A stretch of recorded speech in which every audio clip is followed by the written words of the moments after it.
Hello, hello, YSP. Hello, hello. Welcome, TikTok family.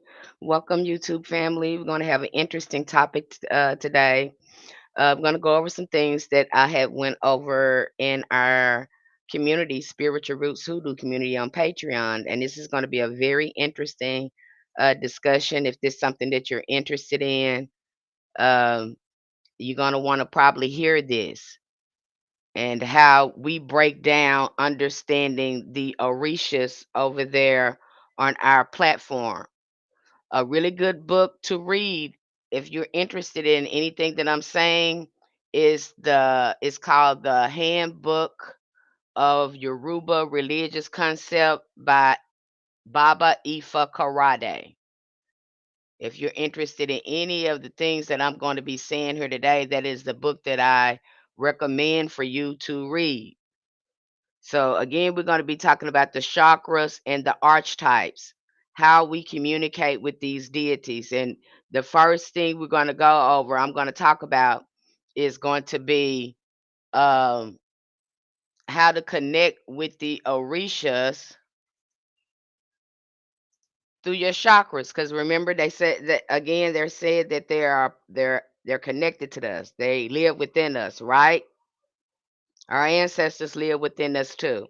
I've already told you that everything is consciousness. Once you start reading about and start looking at these things, you're programming it.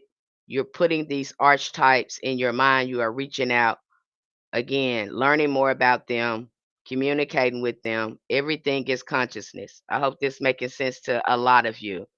Welcome TikTok family. Welcome YouTube family. Welcome, welcome, welcome. Now we're going to look at the chakras and we're going to look at these archetypes again from our ancestors' perspective, from a Deja's perspective when we're looking at the chakras. We're going to scratch that because this is hoodoo, right? This is hoodoo, right?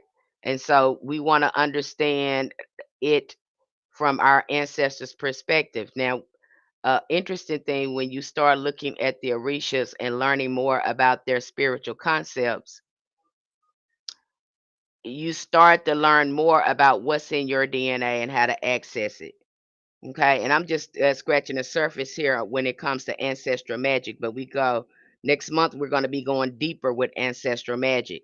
But this is just the tip of it, just to understand the energy centers and how you can work with your chakras. I have a few notes here as usual. I'm going to be going over these notes and I'll be expanding on the notes that I have here.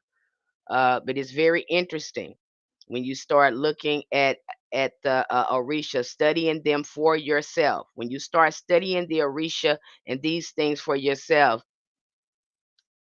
again, you're building your own spiritual system. Okay, I'm not knocking anybody's any ATRs or anything like that. It's not. I'm not doing that.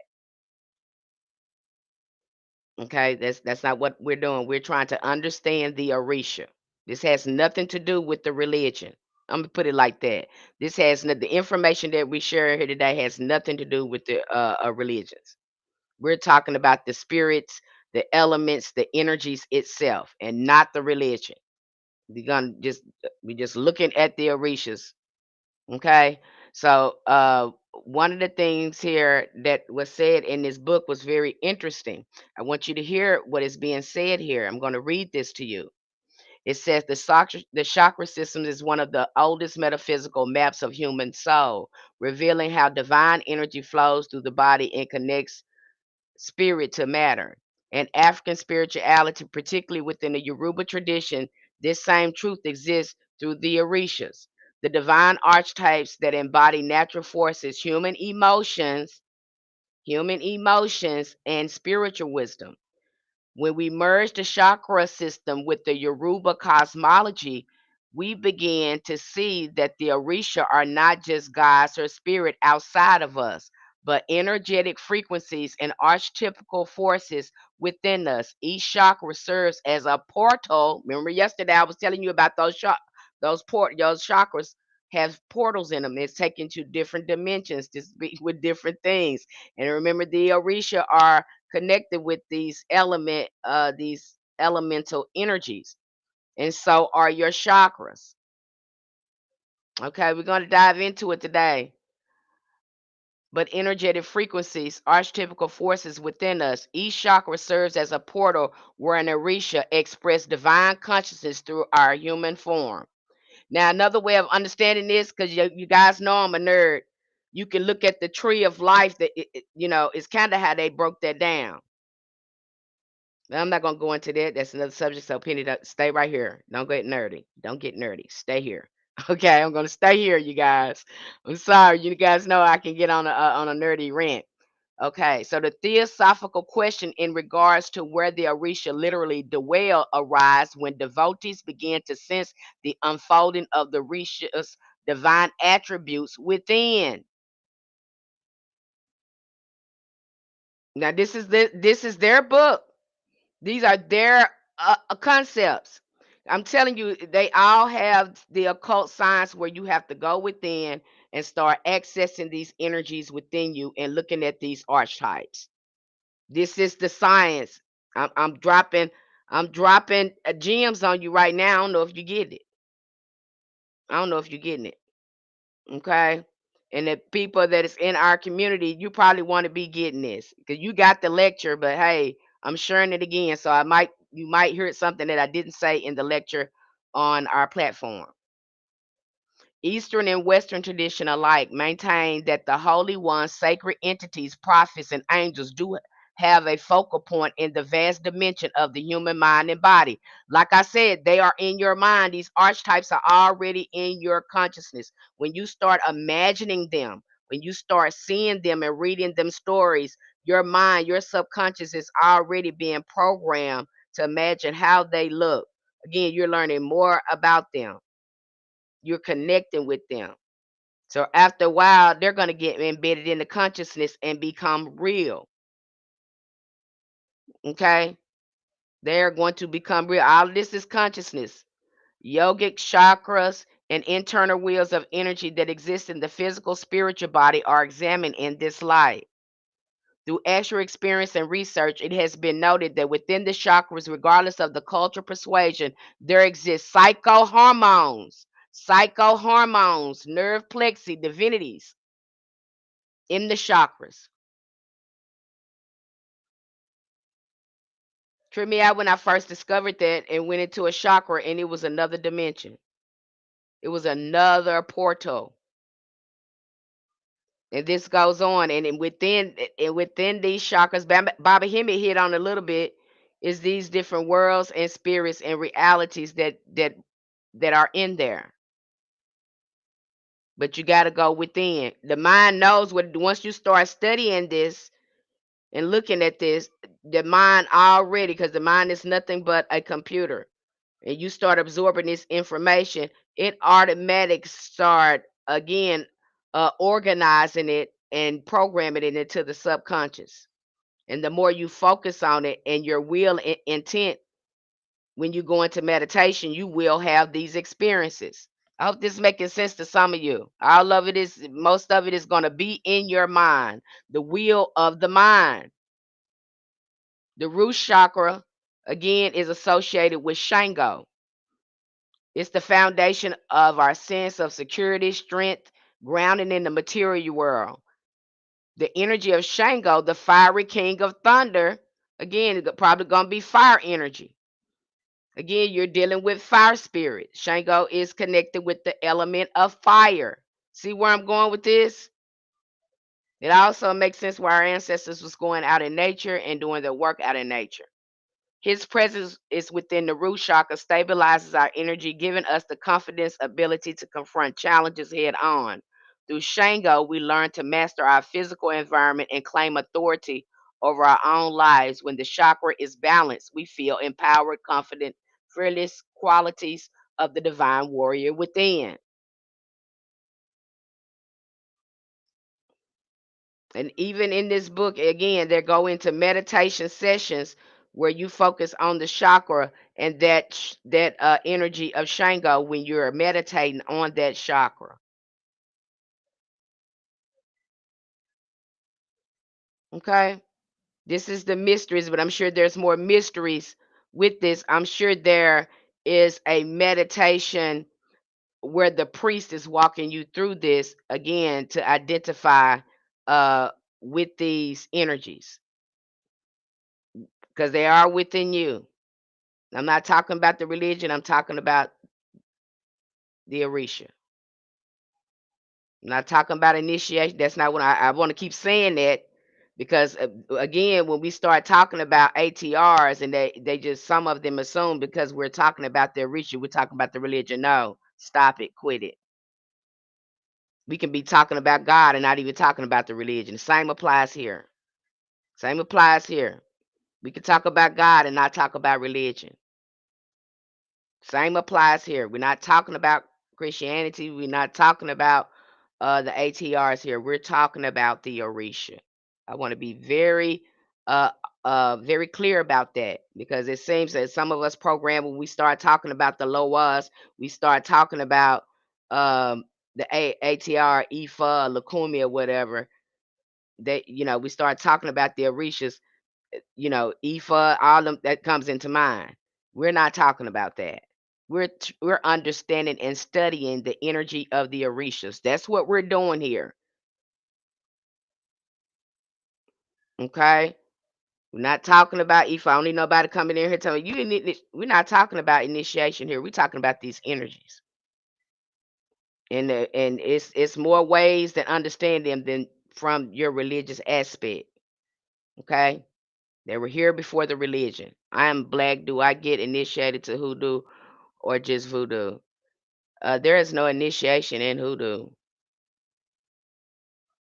Voodoo, that is a subject that I can only have with hoodoo practitioners.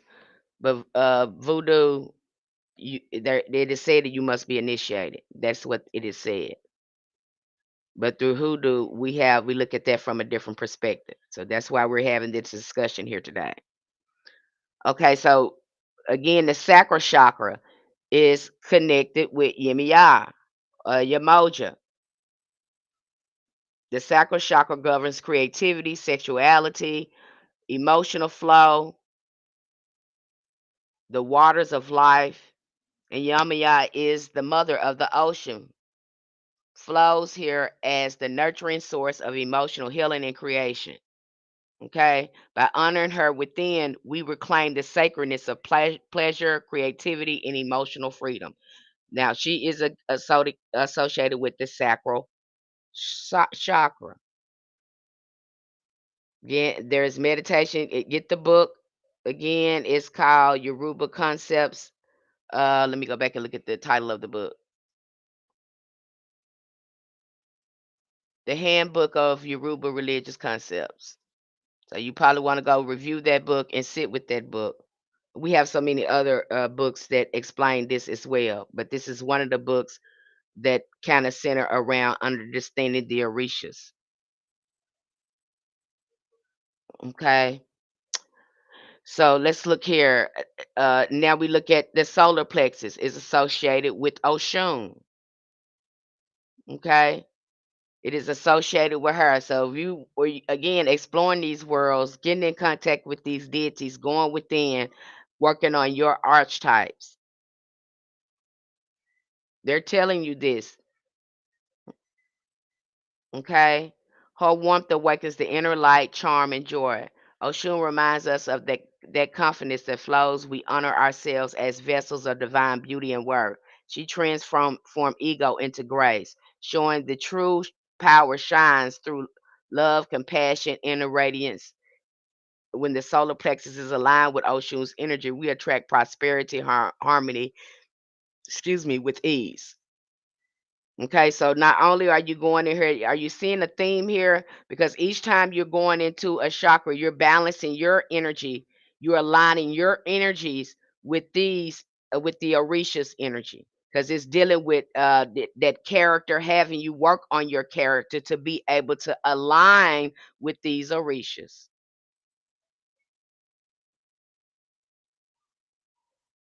Like I tell you, everything is about alignment here. It's about refining your energy. And yeah, you can. And when you go again, start reading about these archetypes, and you have them telling us stories about Oshun, Ogun, and all of that. They are programming you with these archetypes.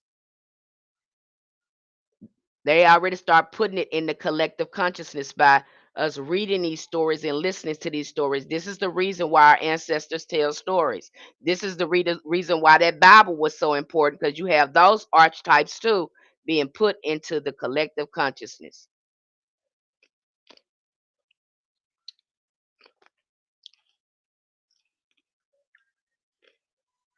Everything is consciousness.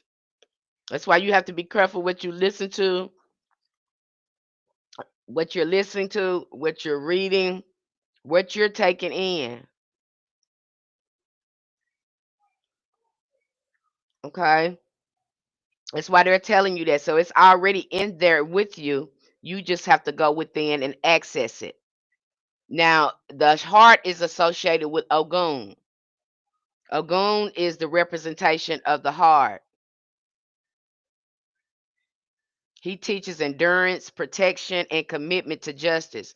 His steel heart reminds us that love is not a weakness, it is a courage, resilience, and the will to keep going.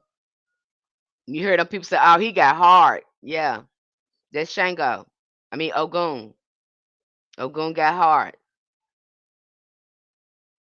Helps the will to keep going, perseverance, endurance. These are the energies that are within us. These are the archetypes that was in your ancestors' DNA and that's in your DNA as well. They're just letting you know what's in your DNA as well when you start understanding this. And then the throat chakra is associated with abata. Okay, I'm going to say it wrong. Abatala. Again, bringing in clarity, speaking truth, aligning with divine communication. That's Obatala. And then you have the Ornamelia. I'm probably saying this wrong. Ornamelia. Again, the third eye, dealing with the intuition, insight, inner vision. And then at the crown is your Ori. This is the way they understand the chakras. It didn't leave. We can go further with this when we go into the Egyptian Pantheon.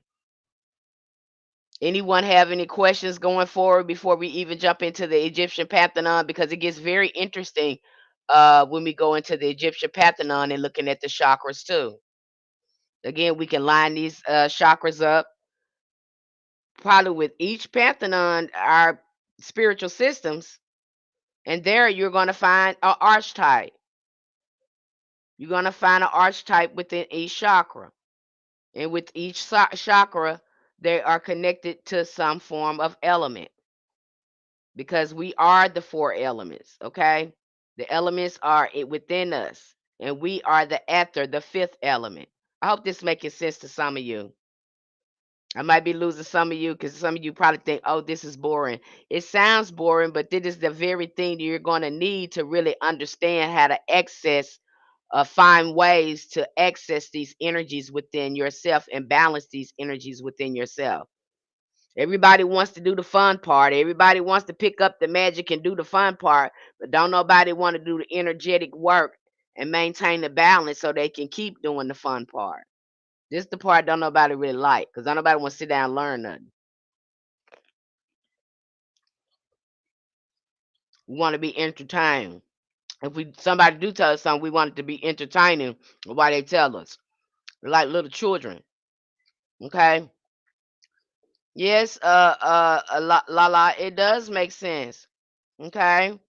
It does make sense. When I start, researching this and looking at this, and yet you'll see, and I say this is the thing that I think that takes people for a loop because even when they're explaining this to us that the Orishas are not gods and goddesses, they are in nature, they're within us and all that. They're telling us, some of them are telling us this. We understand this. But the minute that we start doing any type of devotion, honoring Then they go crazy with initiation. And when we tell them what they told us, they say, well, they not that. But then I have to stop. Then what is their initiation if they're not that? Hi, Dales. If that, that's my question with that. I'm not gonna get on my soapbox with that. I can go on and on with that. But my thing is, if that's not what that is, and you put it in your um you put it in your materials, this is how you explain it to people, and yet when they acknowledge this, the initiates kind of, get a little triggered. So what's going on there? Okay, so we break that down to you, showing you how to contact the orishas, the herbs and things that you can do, work with them with, the baths and all those things to help you again start aligning yourself with those energies if that's something that your ancestors lead you to do. Definitely don't do this if your ancestors is not leading you to do it. But again, we talk very extensively about this topic in our community because I don't know where your ancestors is going to lead you. I can't tell you that you won't go down this road at some point because you just might. Okay. And so we inform you about it before you even take a leap over there or you're thinking about it. You'll have all the inside information before you make a choice to be initiated or make a choice to work with these energies. Hey, Prophetess Roxa, I hope this makes sense to you. Okay, I know this could be boring to some people, but it is important to understand when you start connecting with your ancestors in a way that is meant to honor them. Miss Penny, thank you for me who do birth chart reading. Oh, you're so welcome. I hope you found it beneficial. She's talking about her astro reading that I do. If that's something that you guys are interested in, an astro reading, DM me. They really give you a lot of insight about where you can start with your hoodoo work, the healing, the ancestral veneration, and the root work recommended to get you in alignment. So if that's something that you're interested in, they're $15. You can DM me your time, your date, your place of birth, your email address, and I'll get you out an invoice and get started on it. I got to do a lot of shopping. Try to use what you have in there in your home. Uh, again, you don't have to. Again, don't try to go out and break the bank or anything like that. But whatever you got in your home that'll work, use it. Use what you got at home because that works too. Okay. So if you could, there's another way. So just use what you got at home and take your time with it. What if you don't know your birth time? Now, when the people don't know their birth time, I usually tell them, can you get an estimate? Is it the morning, the noon, late evening? When, around what time of day? That helps. That helps. So if you know what time of day it was, that'll help me kind of pin things down for you. So yeah, Candy, man, I don't want you to run out and go buy it. Use what you have. If that's all you have, use it and pray over it. Okay, use it and pray over it. Ask your ancestors to help you with it. Okay, it's if you don't have, you don't have to have everything in there. Use what you have. That will work. I assure you. If you call in your ancestors, it will work. They'll show you how to put something together that will work. Okay, that is the recommendation and the energy work that is needed to get you in alignment. So don't worry about that. Okay. Now we're going to talk about the Neteru. What is the Neteru? Because when we're talking about the Neteru, and even when you look at the Kemetic sciences and you look at the Orisha, they line up again. They line up again. Line up again when you start looking at these systems. I don't know if you guys have researched that far, but when you start looking at them, because the Orisha I think Ifa is saying that they're older than the Kemetic sciences, if I'm not mistaken. Okay, I could be mistaken. But again, when we start looking at the Neteru, looking at the Kemetic sciences, again, we're seeing it again. So let's see it again. Let's look at them, because the original tree of life, it comes from, again, ancient Kemet. The again, when we look at the chakras, again, you're seeing that signs too come from ancient Kemet. You can find it over there. You can find Reiki, okay, Tai Chi. You can find some of that over there in ancient Kemet. Okay, so again, we look at the root chakra from a Neteru point, from perspective, from ancient Kemet. That would be Geb or segment. The sacral chakra will be Isis or Aset.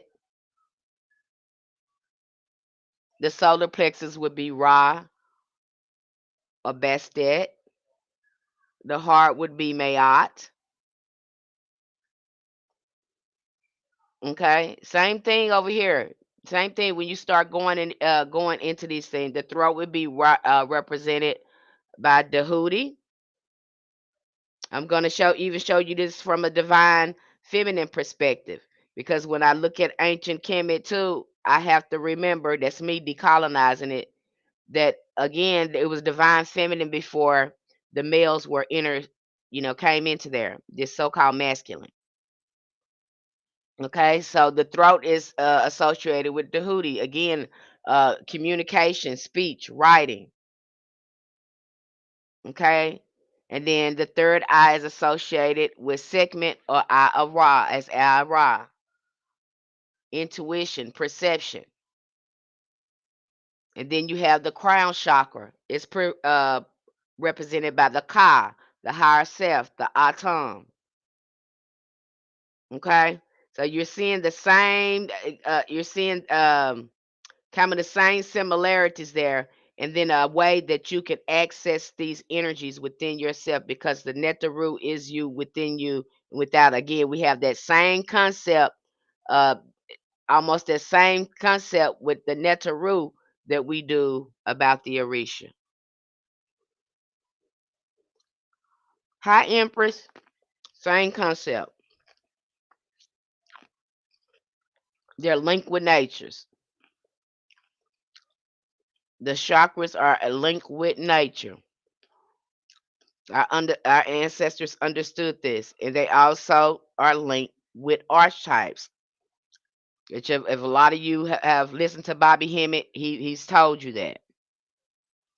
And you have more than 7 chakras, especially when you start getting up into the higher realms. You get into the higher realms, you start opening other higher energetic fields. And remember me telling you about galactic ancestors? You have a galactic energy field where your soul mind is not from here. It is attached to galactic ancestors, galactic beings that have not been born yet. I know I'm taking I'm sorry, you guys. Um, this might sound crazy to some of you, but those are the chakras, again, the energetic fields. Because you hear these people say they're going into space and they're channeling these energies from space. See, I got to question it again, because you're going to inner space, saying that you are talking to these beings from outer space. So what is space? As above, so below. Is any bells going off with you? Okay, so they're letting you know they are going in talking to these galactic beings. You saw a little bit. Some of our ancestors kind of talk about that in some of their music, Earth, Wind, and Fire. What is the other man? He talked about the mothership. See, some of them have talked about that. Okay, I know when you're thinking about ancestors, you're thinking about family. No, it's much deeper than that. We have a whole collective consciousness of ancestors that goes beyond family. And when you start going again, exploring these chakras, having these visualizations, you'll start having these experiences. But the kingdom that you are looking for, the spiritual power that you are looking for, the archetypes that you are looking for are within you. And if you are not able, again, to really work with your imagination and visualization, you're going to be, you know, because at some point this is the it should be the goal. It's not going to be the way you see it on Hollywood. Nothing's going to be spooky and all that. All it's going to, again, is going to be happening within your consciousness, within your mind, and very real. Let me add that. Very, very real. You'll be surprised how real it is. Now, the more you perfect this and have contact with these energies like that, they become solidified in your living reality. The more energy, the more focus that you put into it. This is how this works. Okay, they're not telling you this, but this is what it is. Everything is about your mind, your mind, your mind, your mind. I can't emphasize this enough. You're gonna be using your mind a lot. So that's why okay, Renita Harrison, you're gonna be using your mind a lot again to access these energies. They are within you. This is in your DNA. Now, if you want to know more about this, because I think this subject makes more sense when we go over ancestral magic, which we're going to be doing next month. I just had somebody to jump in my box and say, "Hey," and she it trips me out because we got people over there getting it. She said, "I want to know how to." What did she say? I want to know how to use my consciousness to charge and activate, things. I want to know how to, work with servitors and things like that. And I was like, okay, we'll be going into that next month. Okay. But when we talk about servitors and things like that, again, because you're learning to work with your consciousness. That's what this about. If you have a strong consciousness and strengthening your mind, your magic is going to be that much more powerful. I'm going to say that like that. The better you can train your mind to visualize and imagine and regulate your emotions, the better you're going to be at your magic. That's what it's all about. I don't care what you're seeing with that candle or somebody tell you, hope for something and all that. No. What do you think they're doing in the occult? They put this in all their books. Okay. If you sitting down reading about magic, if you sitting down reading about this kind of science, I'm gonna say a science, this spiritual science, that's gonna be constantly put in front of your face. It's gonna be constantly put in front of your face. You're not gonna be able to get rid of it. God is a consciousness. This is why we praying. This is why we talking. This is why we can hear God within our own minds and within our own hearts. Because it is a consciousness.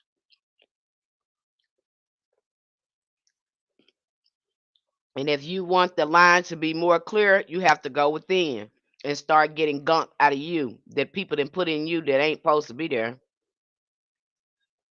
Okay. So when you look at the Neteru again, accessing them again. Now looking from a divine feminine perspective, because I like to approach things again because I'm feminine. So I rather approach it from a divine feminine perspective. So again, a segment would be the root. Isis would be the sacral chakra or Aset. The solar plexus would be Mut or Baset. The heart would be Mayat. The throat would be Seshat or Neath.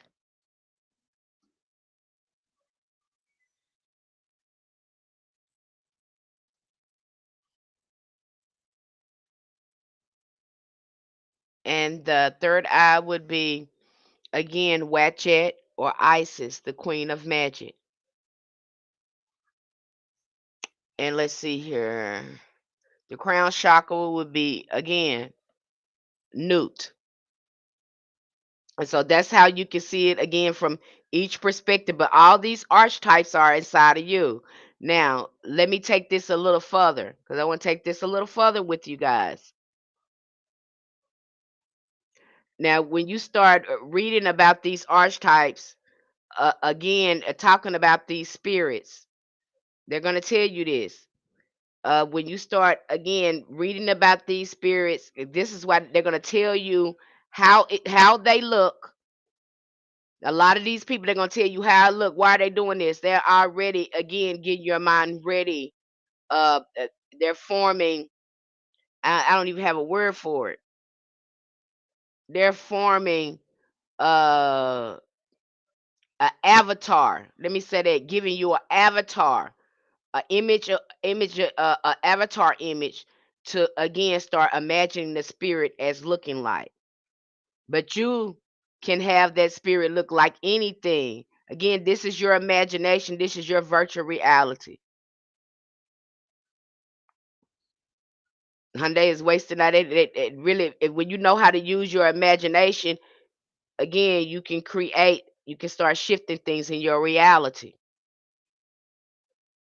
Okay, so many of these books, when you get them, they're going to tell you how this spirit manifests and how it looked. And a lot of these books, they're going to be saying, hey, make sure that you have your mental, your mind and stuff together before you get into this, because you're going to be using your mind, because a lot of these spirits are, again, communicating with you telepathically. They are in the collective consciousness. They are there. We are all linked through consciousness. Hi, African hyphen.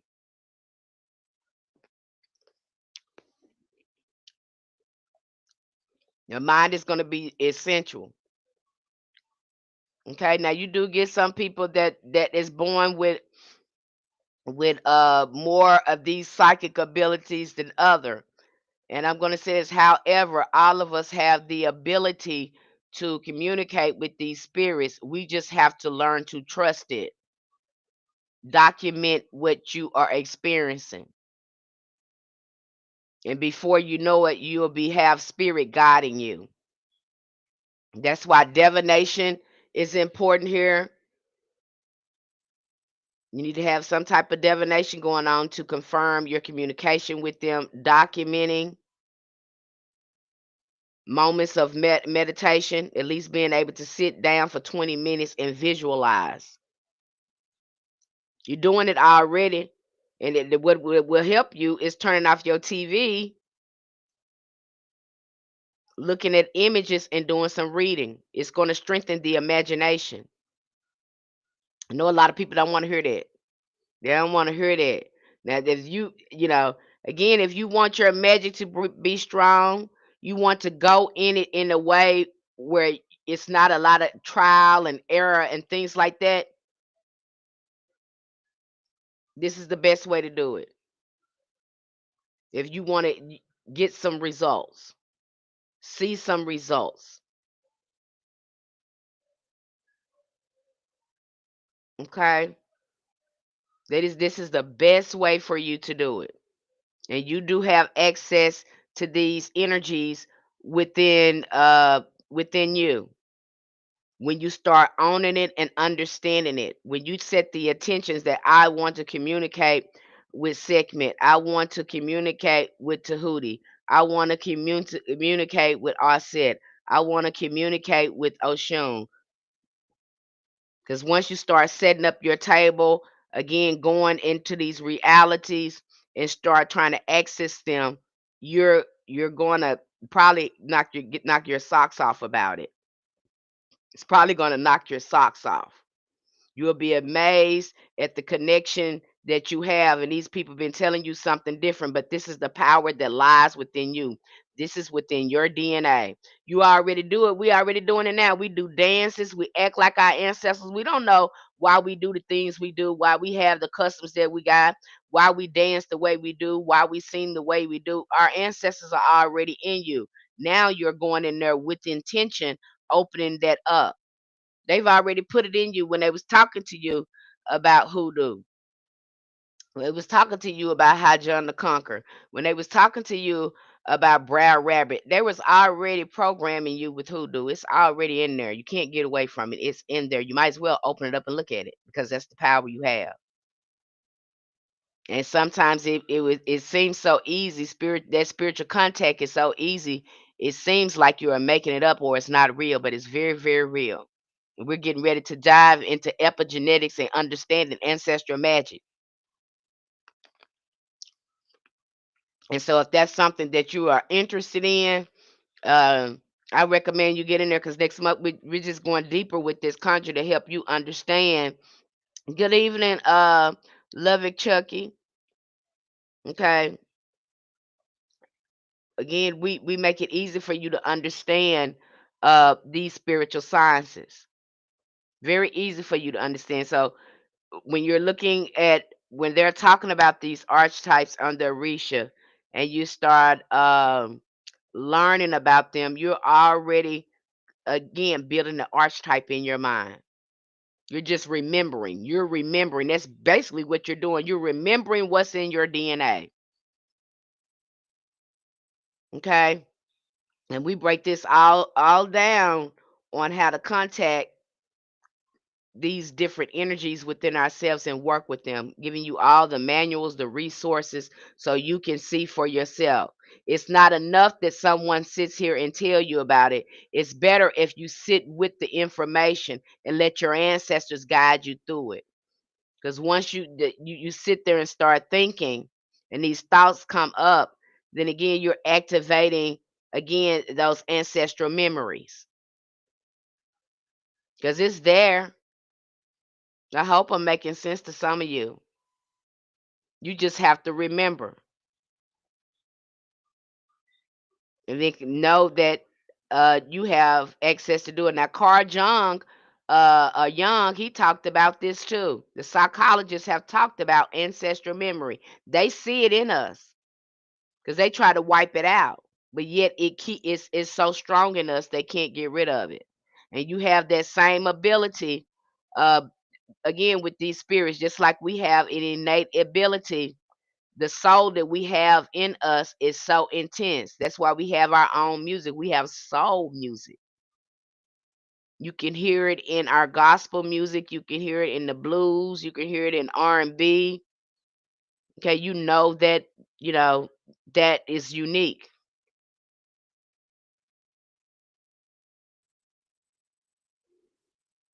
Okay, that is unique to the black church. Peace, love, wholeness, and abundance. Hi, spiritual general. Okay, that is unique to the black church. So you already have it in you. It is ancestral memory. That's why I tell people I don't see, how you gonna do hoodoo without the ancestors? It don't even make sense. Somebody who created hoodoo, you're not gonna honor them, but you're gonna do hoodoo. Make it make sense. Cause you're gonna need them anytime you picking up that. They the one showed you what to do with it. That's why you picking it up. So how you gonna do that without the ancestors? And then people tried hoodoo for the first time and got an ancestor insight. They don't have an ancestor in sight, but they're picking up hoodoo. They want to learn hoodoo. They want to pick it up. Why? I never imagined why you would want to do that. But you so scary though. Some of y'all so scary, scared of a spirit, and don't know that you're working with spirits every time you picking it up. And if you're not in alignment with your magic, and you don't have the right intentions and focus in your magic, it could just I don't know how this. I just don't know how this gonna turn out for you. I don't. Okay. I just really don't know how that's gonna turn out for you because I don't see no way around doing any kind of work, hoodoo work without ancestors. There's just no way around that. And it's beyond family. I know what they've been telling you. This is beyond family when you start looking at your ancestors. I've broken that down to you. Okay, ancestral veneration comes first, front and center. Your hoodoo ain't gonna make sense until you contact your ancestors. You ain't gonna tap into real power in your magic and again until you understand ancestral veneration. Okay? And then when you go to your altar, you're gonna start seeing when you understand all this, you understand all the elements of it, you're gonna start there. And it seems like, because I've experienced that. I go and start putting anything together, but I don't feel like I'm putting together. They are putting it together. They're telling me, hey, pick that up and put that over there. Pick this up and do this right here. I'm using my own intuition and they're talking to me through my intuition. Then when I put it together, it works. Again, alignment is very necessary with your ancestors if you're going to do this because they already know the magic. Okay, and it works because of them. They are the ones who help build these relationships with the plants, the herbs, the roots, and everything that you're using. They help cultivate that. They have a link with that. Our ancestors are not separate from nature. You really start to understand that when you're looking at the Orishas, when you're looking at the Neteru, when you're looking at melanin, when you're looking at the ethers, you start to understand they are again um, connected with nature, are a part of nature. Can manifest themselves through nature. They were very aware of this. So the closer you get to nature, the closer you get to the ancestors, the better your root work and stuff is going to be. That's just what I'm telling you. The more you work with your mind and strengthen your mind, you have to have a strong will too to do some of these magic. Some of this magic, you have to have good emotional regulation. I had to learn that, real fast. Like, don't let things like devastate me and take my day. Be able to bounce back when something don't go. When I feel like something triggered me, being able to shift myself back and get myself back in alignment with my peace. You have to learn that. Some of us don't know how to do that. We have poor emotional regulation. Heart chakra got to be magnificent. Yeah, you have to work at that. This take work. It takes self care. I was just talking to one of our uh, members, practitioners over there, and she was, I think we was talking about affirmations or something like that. And I said, "Hey, girl, I amp it up. If I know my thoughts has been crazy, something trying to bring me down, I'm finna amp up the affirmations. I'm finna start playing some church music. I'm finna be saying some type of mantras or affirmations to start shifting myself so I can bring in higher thoughts. And when I bring in higher thoughts, I know I'm gonna bring in higher helpers. I'm going to bring in good energy. I'm going to attract good spirits when my thoughts are higher because that's it. That is where good spirits dwell. They dwell in higher positive thoughts. If you're going to entertain lower vibrational thoughts, that's what you're going to get, a lot of negative energies and spirits from that. They dwell in that realm too. There's thought forms that's just swimming all around, ready to feed off your thoughts. So you can choose the higher thoughts and build on them and attract good spirits, or you can sit there and focus on the negative. And I know it's easier said. That's what somebody told me too. She said, "Miss Penny, it's easier said than done." I said, "I know, baby. I know." I had to work on my nervous system. I think we talked about the nervous system over there. Nervous system is very important, and that's why we're focusing on the chakras too. Again, to get the nervous system regulated in alignment and get it in alignment with these elements. That's why all that is coming. That's why I have you working with angels, the most highest forms of energy first, saints, angels, uh, again, so it can shift your energy into a high frequency. If your ancestors lead you to work with the Orisha, again, it's not going to do anything but refine your character. That's what needs to be happening, lifting your vibrations. So when you go to do your work, there is no doubt. There is none of that because you have come in contact with these spirits and frequencies, and you know darn well when you get to that table, you know how it works. You already know that power that you got in you. You already your ashe is strong, and you know how to call it in because you know your ancestors there. You know your inner power. You know what lies within you.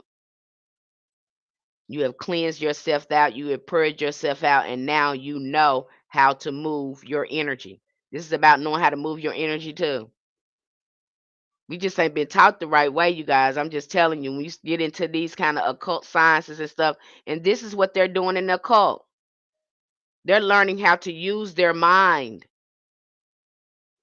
Learning how to stand in different positions, different mantras, and all this stuff to navigate these energies around them. That is what they're doing. Nothing different here. But they're doing it for nefarious. They're using it in a nefarious way, but we ain't. We using it to maintain alignment and to fix, heal ourselves in our life. This is the same knowledge that they have, but they went up into Freemasonry. Same knowledge, different intentions. Same knowledge though, different intentions. Okay, so your mind is going to be essential. I know you want to. Again, you think it's an all-knowing guru that can teach you about these sciences.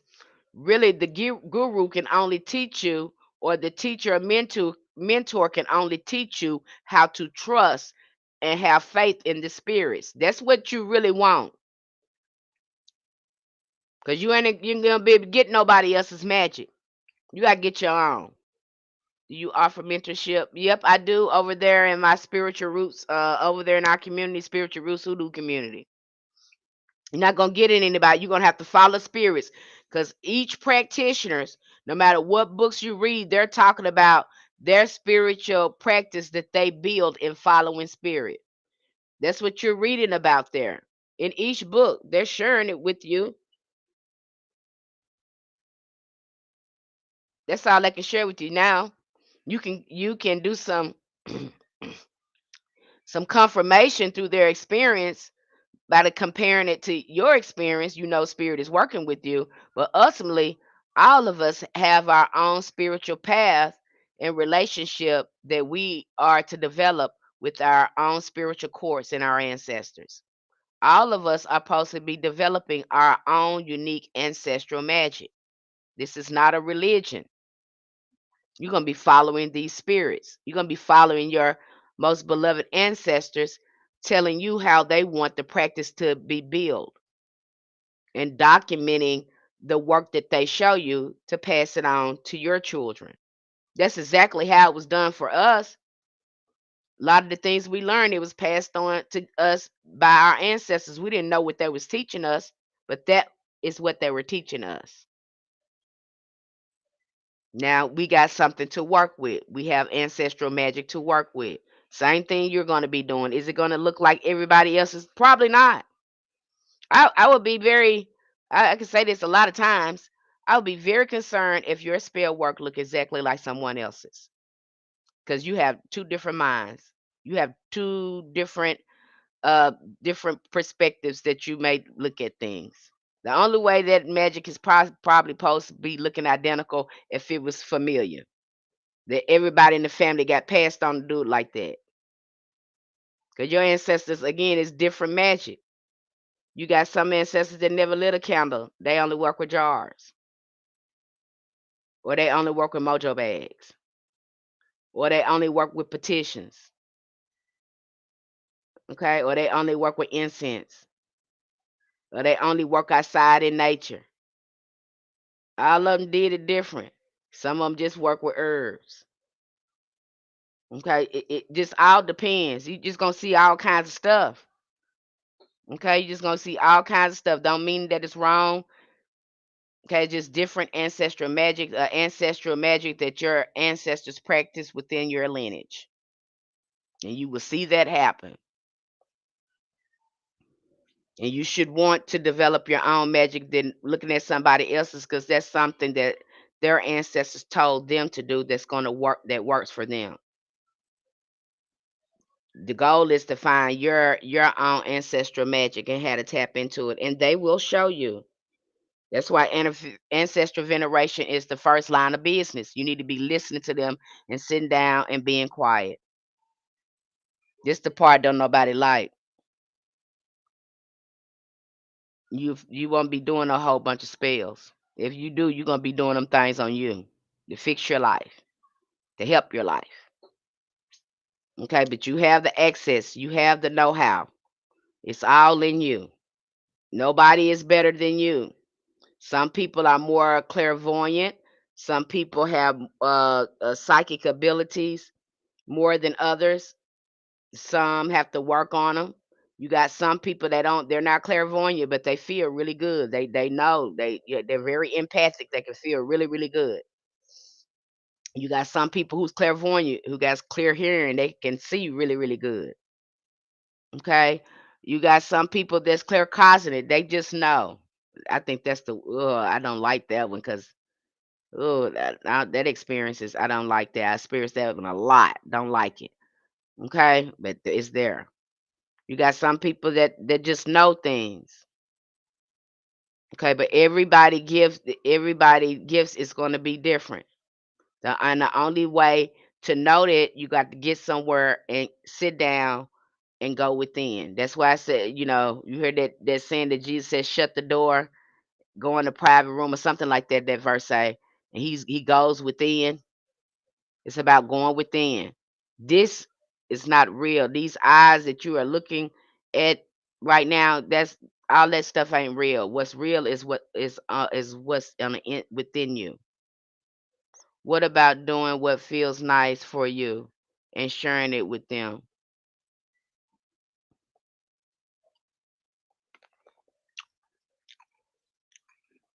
I would be careful with that, Blodia Ann. I would ask them, do they want that? Because you talking about you. So if you're venerating your ancestors, it's supposed to be doing something for them. It shouldn't be nothing about you. It's not about you. It's about now. If you see something nice you want to do for them, I would ask them, "Can I do this for you?" But just because it's nice for you doesn't mean it's going to be nice for them. Okay, so be careful with that one. Ask them first. I mean, I would just ask them first because you might think it's nice to you, and them they might not think it's nice. They may not see it the way you see it. So please ask them first before you start doing things. What do you suggest to people who want to start learning about hoodoo? Start with your ancestors. Start with venerating your ancestors, pouring libations, talking to your ancestors. Talk to your ancestors. You're gonna hear me say this a lot. Not pick up no spell, not do nothing. Start healing you. Start healing you because that's what hoodoo is. Hoodoo is a spiritual, a science, and modality that addresses every part of your life from the top to the bottom. It addresses your mind, your body, and your spirit. Our ancestors were very smart in creating something like this. The very thing that's close to something like what we have that I have seen would be Hinduism. And I already talked about how, Hinduism is in hoodoo, it's in conjure. That's the closest thing I said had to. I've never seen the people that create a spiritual science that addresses the Christianity don't do that, but hoodoo does. And you see how they was using it not just for spiritual necessities, but healing the mind and spirit as well. Because it's got psycho spiritual components to it as well. What do you see? Okay. What about theirs within your own? What about the tiers on within your Patreon? We have the first tier is called the occult tier. A tier. This is for people, you know, you don't know what you want to do. You just want to read. You're just going to get a lot of resources.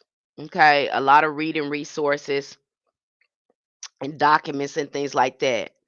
Now, you know what you're doing.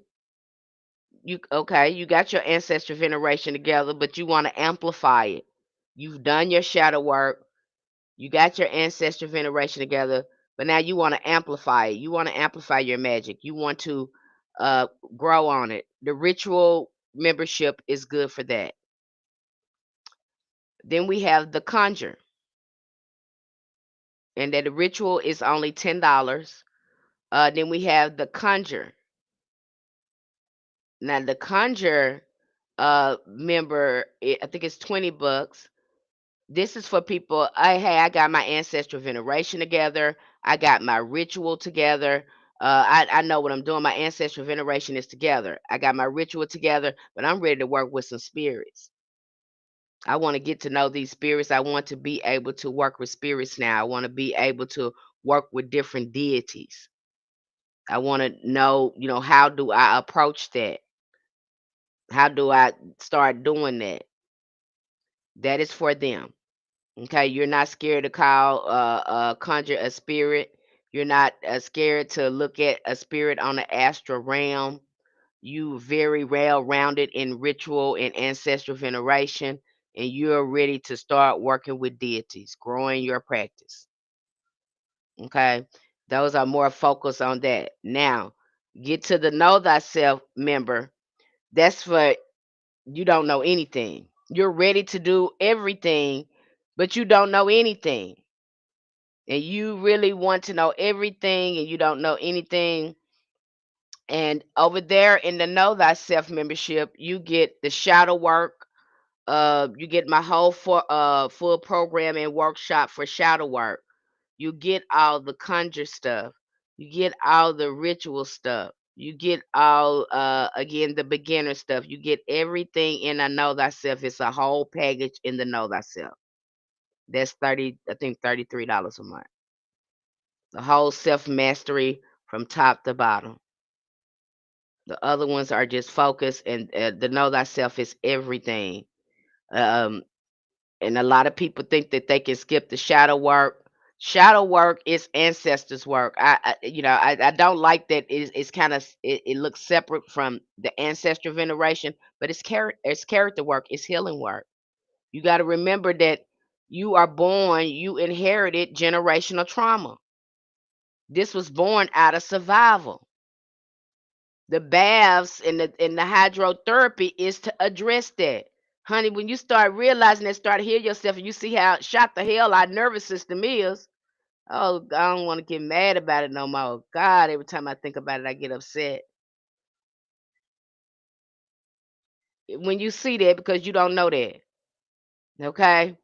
You don't know your nervous system shot the hell. You don't know none of that stuff. You don't know how this trauma plays out in your personalities and behaviors, codependency, addiction, dysfunctional families, narcissism. I could just go on and on with this. Okay, you start trying to heal yourself and all that stuff. You be reaching for that stuff, honey. You connect with to me. I connected with my ancestors on a very intimate level because I knew they knew what I was going through. I understood why hoodoo was really created. When I had to use hoodoo to heal myself. These doctors sitting up telling me they don't know what's wrong with my shoulder. I got all these psychosomatic, this stuff going on with me. They didn't know what was going on. The ancestors said, they helping me heal myself. Because some of them doctors didn't know what was going on with me. It's not till I listened to my ancestors and start doing what they told me to do that I started seeing some results with my healing. And I'm just gonna tell you, I went to the doctor. They helped me, get my nervous system under control, but it was having an impact in my body. Okay, so again, you're not gonna see that till you start taking care of yourself because hoodoo is self care. Hoodoo is self love. Okay, this is self care over here. I don't know what these practitioners telling you, but you can't do nothing for nobody if you're not doing your self care and feeling in yourself. You're not filling yourself up or whatever. You can't properly mentor anybody or do any work for anybody if you're not properly doing self-care. And I tell all my practitioners that over there as well. Look, y'all, take care of yourself. Take care of yourself. Because you got to be full of the spirit if you're gonna be helping people and doing this work. You have to keep yourself full of the spirit. This is the why we getting up in the morning, pouring libations to our ancestors, praying in the morning, saying our psalms. If we got any prayers or psalms that we say, we start working on our spirit early when we get up. Okay, to keep ourselves in alignment, to keep ourselves spiritually protected. You heard what the Bible said pull on the full armor of God. You put that on daily over here. You don't know what kind of people or what's gonna try to manipulate your energy. Because we wrestle not with flesh and blood. We wrestling with these spirits that's in people. And if you don't know how they manifest in people's minds, when we talk about spiritual warfare, we're talking about the war of the mind in people, these personalities in people. You sitting up there looking at it over there in Americas. I left Christianity in pursuit of the deities that looked like me and had my interests and safety at heart. I don't think this principle is always represented in work that are absurd by the other cultures. I trust your insight, so I may look at these books again. I'm coming to the conclusion that I don't have to do everything or read everything to connect to my ancestors. You made me smile. Okay, that's Black Magic Mike, and you don't. You just have to understand your ancestors. That's it from the beginning because I'm telling you, honey, it ain't nothing, my ancestors, every time I have a question and I have a question about anything that I want to learn, that's when you truly connect with your ancestors. They will start teaching you things. They'll start leading you to books. I told you how they told me. I had about 3 or 4 people try to tell me to look at chaos magic. I said, I don't want to look at that. What is that? Because the name just sounds so absurd. I don't want to read at that. Ancestors said, you need to look at that. We want you to look at that. And that's usually how it happens. Okay, they'll teach me some, or I start talking about a subject or look into a subject and I'm reading some. I sat and I might start being curious and pondering. And I'd be like, I wonder why that's like that, ancestors. And instantly they just start talking to me. Y'all call it downloads. I call it spiritual talking. We have a conversation in my mind. How is this happening in my mind? Because spirits speak to you telepathically. Now, if you got a whole bunch of thoughts and a whole bunch of crud and crap in your mind, then the communication is going to be weak. I'm dropping gems on you right now. It ain't hard as y'all think as y'all want it to be. And if you think it's hard over there, we're gonna find a simple way for you to tap into it. You're gonna be talking to a spirit. I just you're gonna have to. You already have it in your blood. Our ancestors are natural mediums.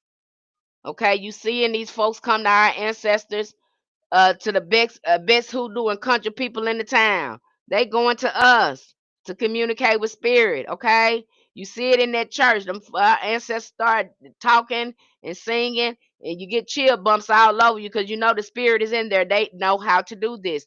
This is the byproduct of working with ancestors. You become a natural medium already in your bloodline, encoded in your ancestral magic. I think it's so easy for you that you dismiss it because you don't know the language of spirit and don't know the way spirits communicate because Hollywood did mess that up. That's why ancestors was mad about how they was depicting our practice because you telling a lie. Ain't nobody sitting around here sticking no pins and no voodoo dolls. That's something that you want to do. And what did we see a few months ago? That pale faced woman was at that football uh game and she was sticking that thing with pins while the men was playing football. You see what I'm saying?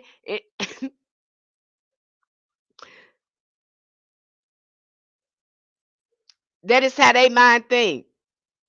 And here we is using it for healing, using it for something positive. And the minute that you look at it, the only thing you can think about is something negative with it. And they let you know right there, you the one thinking about sticking pins in dolls. You the one around here putting your hands on folks and taking folks' stuff and doing horrible things. And so you're gonna project your dysfunction and your bad behavior onto me. That's not what I'm doing with this. This is how they have portrayed our stuff. Do you good, don't listen to it, don't do it. They let you know why you shouldn't teach them. Let's go look back and look at Child's Play. Let's go look at Chucky. That man, that Obia man, because that Obia at the beginning there was an Obia man. Remember that man he was going to that was teaching him how to put spirits in things and teaching him all types of spiritual knowledge. He taught Ray Charles that. I think that's the man name in the movie. That was Chucky name. Not sure, but his name was called him Ray because his name was really Ray. He taught him that. And what did Chucky do? Come back and unalive that man after he taught him that. Man told him you shouldn't put your self in that body like that. You see what I'm saying? Yeah, Charles Lee Ray. That was his name, Charles Lee Ray. You shouldn't have put yourself in that body like that. You are a blasphemy. He got mad at them. And this is what happens when you start putting people in stuff that don't respect the nature of it. This is the power that you have. It didn't show him going to no pale faced person to learn this knowledge. Who did he learn the most powerful magic from? The Obia man. Like I said, it's already in you. Okay, this is the ancestral magic already in you. You'd be surprised what you can do with stuff when you start following your ancestors and they be still telling you to put stuff together. You'll be surprised how they magic look. It looked very different from what you was gonna do. And I have got stuff already, and got glitter and all this stuff, and think I'm finna do something real pretty. Ancestor, that's you don't need all that. What? You just need this and this and that. Keep this simple. But what's the name did this? I don't care what's the name done. You want to do it right, don't you? Yep. You want our help, don't you? Yep. But do it this way. It's going to be very different from what you see here. How they're going to guide you to do it. I'm telling you.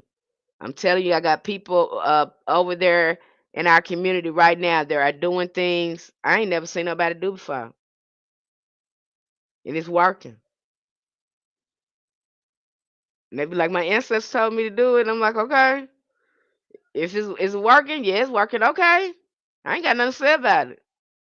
Long as your ancestors showed you, who am I? If it's working, don't matter what other people say. What matters is what your ancestors say. So again, we like to worship people, and even in our community, I don't like that. So even when you come asking me a question, say, Miss Penny, uh, what do you think I should do? I'm thinking about doing this and that. I'm like, did you ask your ancestors? I don't. I don't I have any authority over your ancestors, beloved. If your ancestor said, yeah, okay. Now if you want me to go over something with you, with your, the things you have put together with your spell, I go to, I'll give you my feedback on that and what I think. But ultimately your ancestors have full reign of that and not me. Nobody should be telling you how to do your work. Nobody should be knowing how you put your work together. That's sacred because every time you're telling somebody, that's just like the people that write these books and they're telling us about the work that they did. They're only telling you that because they don't use that anymore. They have advanced their work. That work don't look exactly like they're telling you. And if they are telling you to do that work, they're not telling you all the steps in spiritual support that they had to petition to get the work done. They can show you the work all they want to, but behind the scenes, there is greater context with the spiritual support and helping you do the work. I don't know nobody who ain't doing it, whether you call on an ancestor, angel, or a saint or something. You calling on something to help you move that work. You ain't just not sitting up there doing it all by yourself. No way you're doing it. I don't care if you lit that candle, you prayed over it. You was using air spirits, you was using water spirits, you was using spirits. And you ain't conjuring, you ain't doing no magic without no spirit, you just not gonna do it. Ain't no way around it. Even the occultists are letting you know that because again, They have to go into these higher realms of consciousness, and they're gaining insight about their business. They're gaining insight about their investments. They're getting gaining insight about inventions. They getting all kinds of insight from going into these higher realms of consciousness and states of consciousness. That's what's happening up there. They're doing ceremonial magic. I like to always put some fresh flowers on my ancestors' altar for them. I like that too, Lydia. I don't know where to start with my making my altar. Just make it simple, you know, a white cloth, some water, and a candle, incense, maybe a few stones up there. That's it. It's just that simple. I wouldn't put any pictures up there of family members until I have done shadow work. I would only work with my most beloved, elevated ancestors. And who are these ancestors? They are saints. They are the most holiest ancestors. Some are angelic like in their presence, and they know who you are. You don't have to know them, they know you. Many of their names got lost into time, got lost in time. So it doesn't matter if you don't know. As long as you're saying my most elevated, beloved ancestors, they know you. They're going to come. You're gonna start seeing signs. You want to make that link stronger. Go out in nature. Start talking to your ancestors, pouring libations at the tree. You want to connect with those ancestors. You have to go out again because they are connected with the elements. You want to make that link stronger. Start talking to the land. Start pouring libations on the land. Start talking to the ancestors. Or just put a plant right in front of your altar. Start talking to the plant. That same thing. That's what we have done throughout through all our practices. We go right out into nature talking because we understand that our ancestors are highly linked to nature. Stones and flowers, a bowl or two of water. I also see feathers as a sign, so I collect. Yep. Libations like liquor. Yep. Again, just it's something like that. And the more consistent that you're in it, it's amazing. The more consistent that you are at doing your libations and going there to talking to them, the more you see them present in your life, the stronger the link gets, the more consistent you are. This is where a lot of people fail at because they erect the altar and they don't care for it. So when you're caring for your altar, it's like caring for your ancestors. It's energy. You're feeding them. In a sense, you're feeding because what does it take? It takes your energy to feed them, to put the water on there, to keep the altar clean, to keep the incense burning. All of that is being recognized. Spirit see that it's energy. And you're building the ashe on it every time you're doing this. You're building the ashe. Even when you're pouring libation, again, you're strengthening their relationship, the link between you and them every time you call to them. They're getting more and more stronger in your consciousness. I hope this is all it all works together, you guys. I put my mom and dad, and my dad has been dead for 32. That after enough, is that far enough? I'm gonna say this, California, forever 444. What state did your parents pass away in? Were they healthy parents? Were they loving parents? Did they want the very best for you? Or did they have their own flaws and their own things that they were working on and they struggled? That's absolutely fine. That's the human experience. What kind of parents they were to you? So that's something for you to sit with. And it's something for you to sit with. I have people that think that I've had people to come to me, and God, I was the same way too, that think they had a beautiful childhood. They had a beautiful childhood until we start doing shadow work, and they don't realize that they normalize dysfunction in their home. They start looking at the alcoholism. They start looking at the addiction. They start looking at the sexual promiscuity.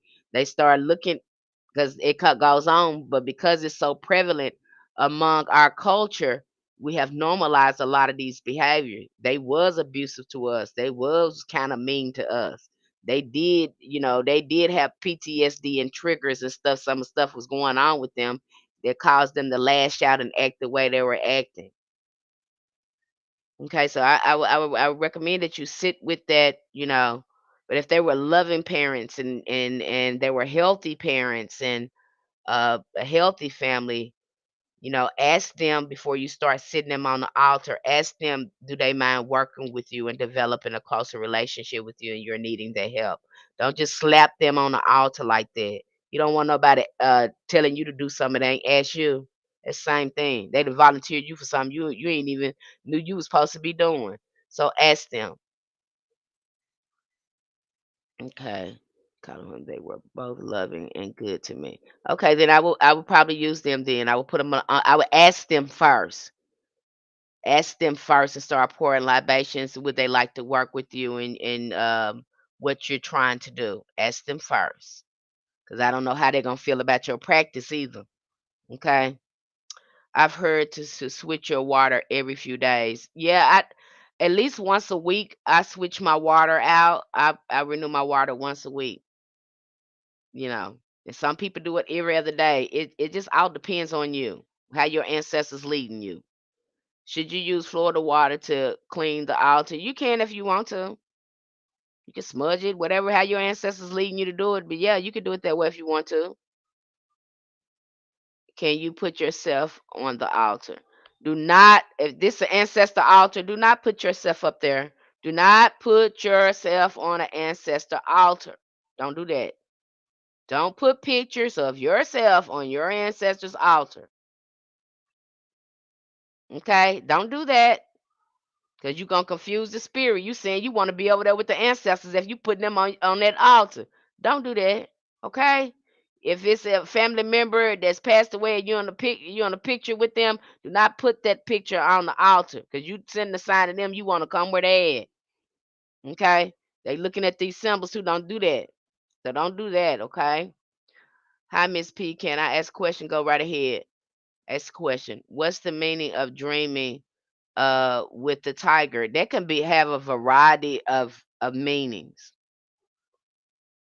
depending on where you was in a dream, what you felt. It could even be a guardian spirit. It could be an ancestor again in the form of a guardian spirit. Because for a minute there, I see owls all the time. That's my thing. I always see owls, birds. Okay, that ancestor always communicate me with birds, owls. I had an affinity for owls there for a minute. They had me buying owls, putting them on the altar. So it could be a totem spirit. It could be a spirit guide, or the tiger could have some medicine for you that represents courage, bravery, or something like that.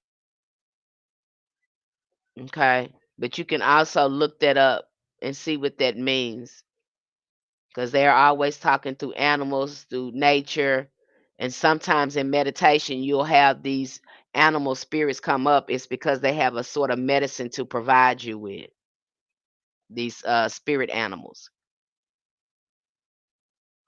I was having dreams too of these alligators. For a minute there, we was running. That's how we was doing, taking pictures of alligators. And little did I know that was one of our spirit animals. It's my daughter's spirit animal is an alligator. Okay. I feel like ancestors do not talk to me in Southern accent, and my family is from the South. I feel like my ancestors do not talk to me in Southern accent. I don't know what they mean, but do they talk to you though? But do they talk to you though? Just because it don't sound the way you want it to sound doesn't mean they're not talking to you. Doesn't mean they're not talking to you because it don't sound the way it sound. Are you doing the divination to make sure they're talking to you? What is the meaning of triple numbers? Some of these things you guys can look up for yourself. I have dreamed. It means something. If you dreamed of the tiger 3 times, then it means something. I will listen. There's some type of medicine. There's some type of message with that.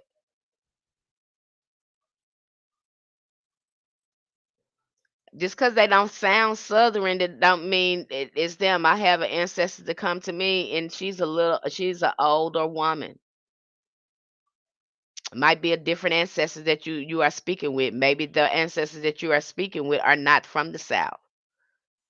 Okay, y'all have these conceptions of ancestors in your mind that fit like your family, and that's not it.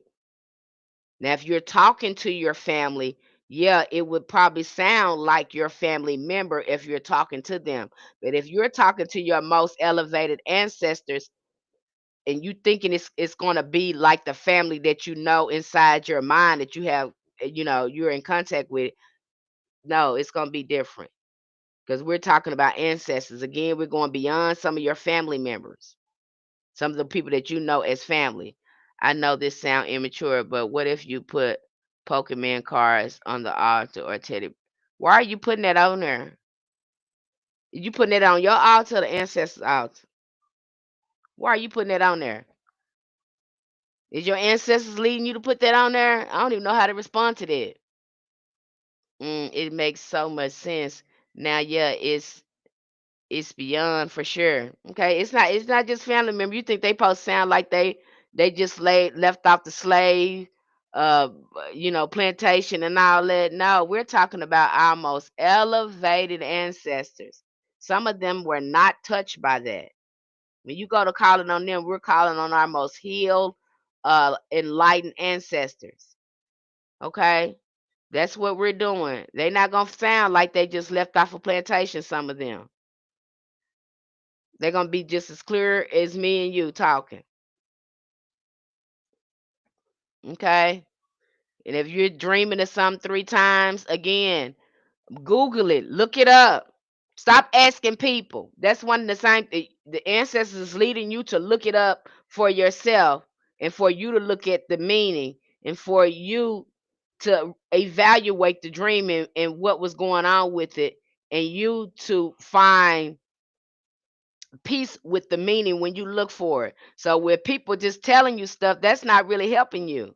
What's going to help you is that you do the work and do the research yourself. See, that'd be a lot of our problem. We want people to lead us and tell us and not follow a spirit. When really that's what you need to be doing, following the spirit. Because people are flawed.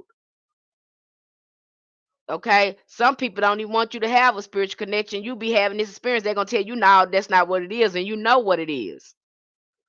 Okay, this is how you open yourself up uh again to dismiss your own discernment. The spirit is giving you the power, but if you don't do the work, and they see you doing the work, they know when you real.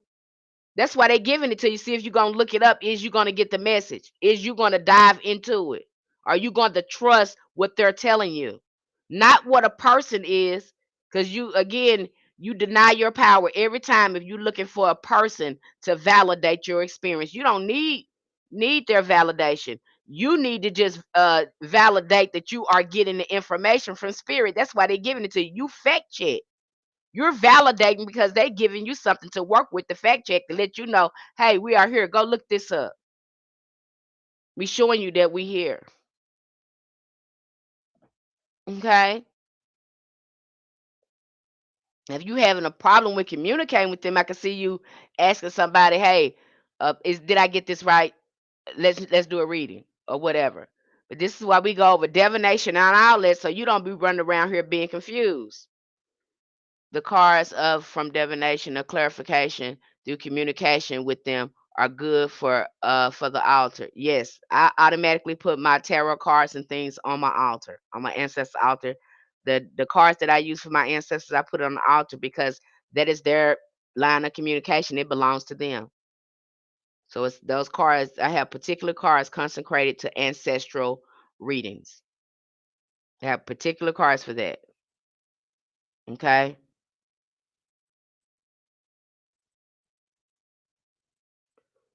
I'm getting emails now. I see you guys' emails and I'm going to answer them. So if you email me, I'm going to be answering them right after I get off this live stream.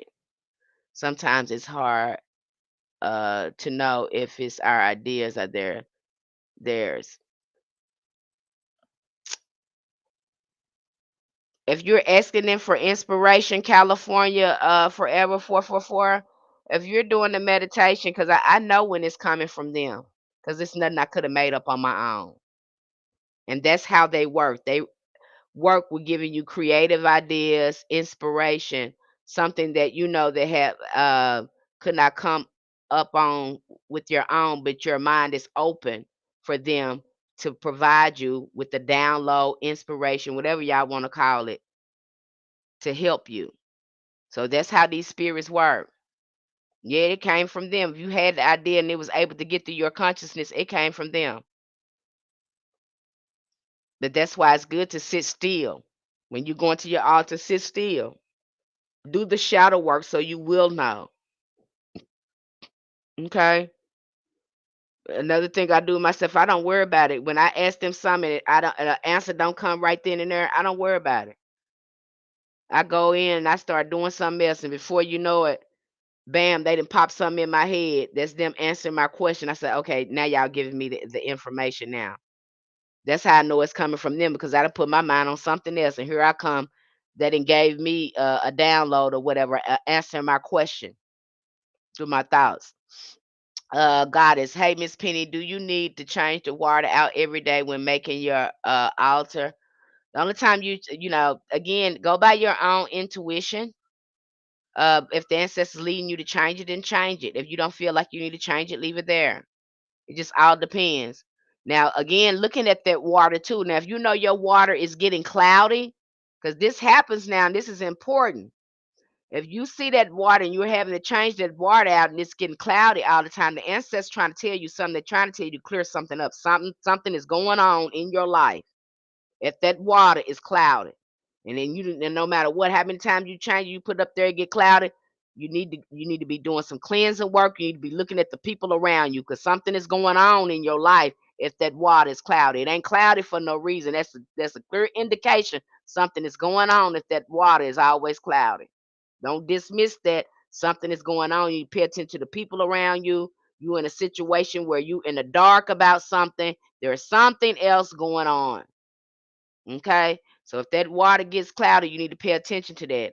After a while of putting that clear water on there, if you are talking to them and conversing with them, you should start seeing bubbles in that water. At some point, you should start seeing bubbles at that water. Will you see it all the time? Probably not. But at some point, that water should start looking like Sprite, like you pour Sprite in there. Little bubbles, little air bubbles everywhere. Because that's an indication that spirit is coming through and ancestors are present. So at some point, that those are the things you need to be looking for in your water. Is it clear? If it's just clear, that's good. No bubbles in it, that's fine. It's just clear. Everything is clear. The most important thing, it is clear. At some point, when you're communicating with ancestors and you're talking to your ancestors on that altar, you could even ask them, "Look, y'all need to show me that you're present. Can you please present yourself in the water as bubbles? I need to know if you're there." And after a while, after saying this to them, you will start seeing bubbles in your water. This is how these spirits communicate. Okay. So really be looking at your water, how your candle is burning up there, your ancestral candle is burning, and looking at your water, how it looks, how long is the food lasting, how long is the flowers lasting. You can really see it with flowers because the stronger the ashe gets on the ancestor altar, the longer the flowers last. And they love flowers. They love white carnations. Uh, they love daisies, you know, they love those really sweet, soft wildflowers and things like that. Some people say they use roses, but I prefer not to use that. I prefer to use carnations. Okay. Pink carnations, white carnations, pink carnations. Then sometimes I would do, uh, you know, uh, light a pink candle for love, just sending them love, a dedication to love to them. So again, you can be as creative as you want to when it comes to elevating your ancestors, communicating with your ancestors. You can make that as creative as you want to. Yes, sunflowers are good to put up there. Daisies, sunflowers. Sometimes I put dandelions up there. Wildflowers I find sometimes outside in nature. I will put up there, ask for permission from nature and put them up there for my ancestors. So It's just a variety way, and you'll see the longer. I mean, the longer that you do that practice with flower, because they really love spirits, love flowers, and you're gonna know it because those flowers will be lasting a long time up there. They're gonna last a long time. This is how you can tell they love them too, and you're gonna be feeling something, uh, really special when you see that up there in your altar. I know I used to feel something up there when I seen flowers on my altar. It's just a feeling that I got a connection I felt with my ancestors when I see that up there. And your altar will grow. It will get bigger. The more the stronger your relationship gets with your ancestors, the bigger, more beautiful your altar is going to get. It's just again, it represents the power and the connection that you have with your ancestors. It's just gonna get bigger. It's just gonna get more prettier. They're gonna have you putting stuff up there and moving stuff around and decorating. It just goes with the territory, you guys.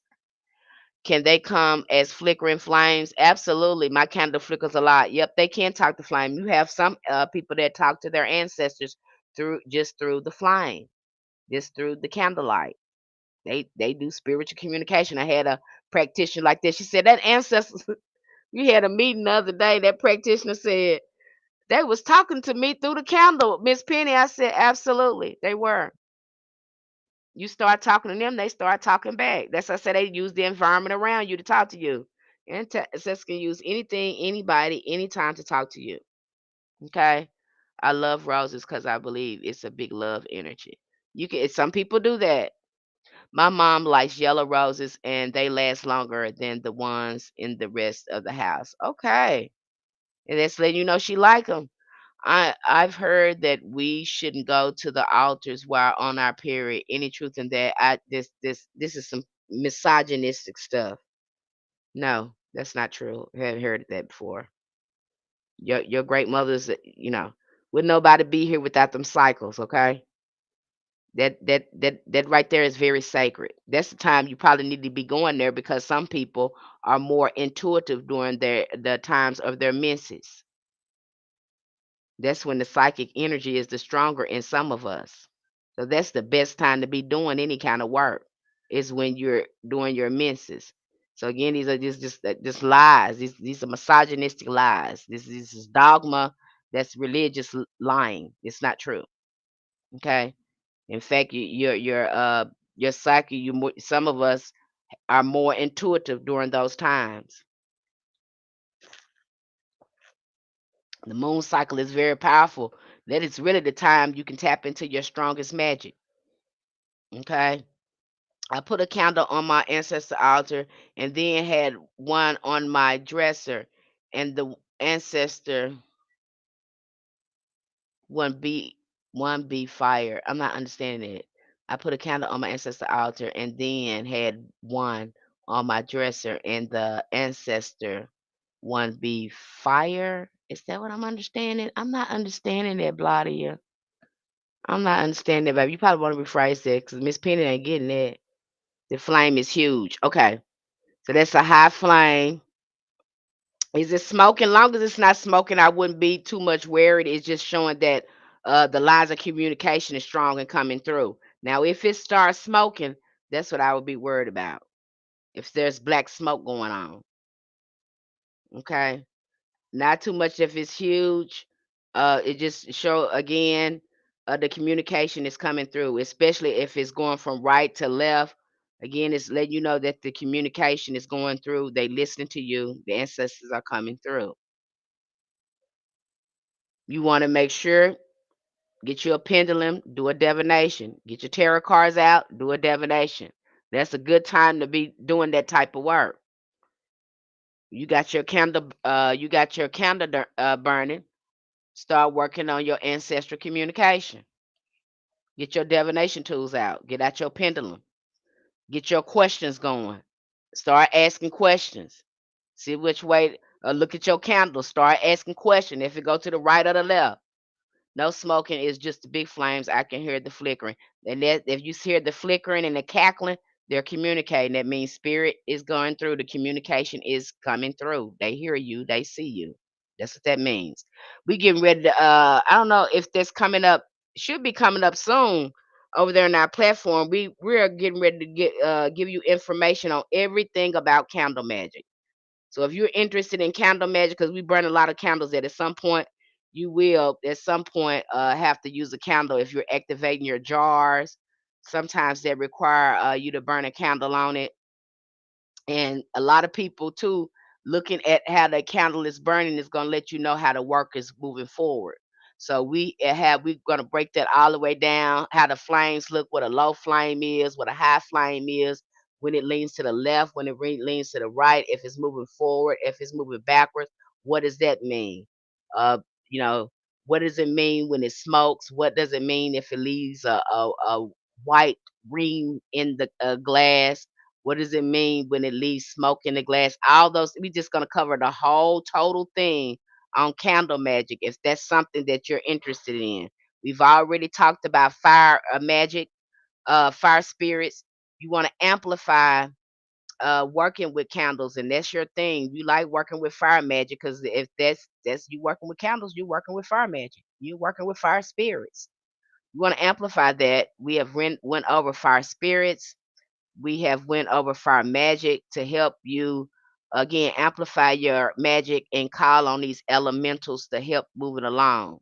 Okay, so if that's something that you're interested in, we're getting ready to cover that. If should be this week, should be this week. If not this week, next week, we're gonna go over everything, all types of candle magic, giving you all the resources. So if you're interested in that and you want to perfect that, then we're going to be talking about that. We have, like I said, we've already covered fire spirits. We let you know what spirits are connected with fire, what spirits are connected with water, what spirits are connected with air.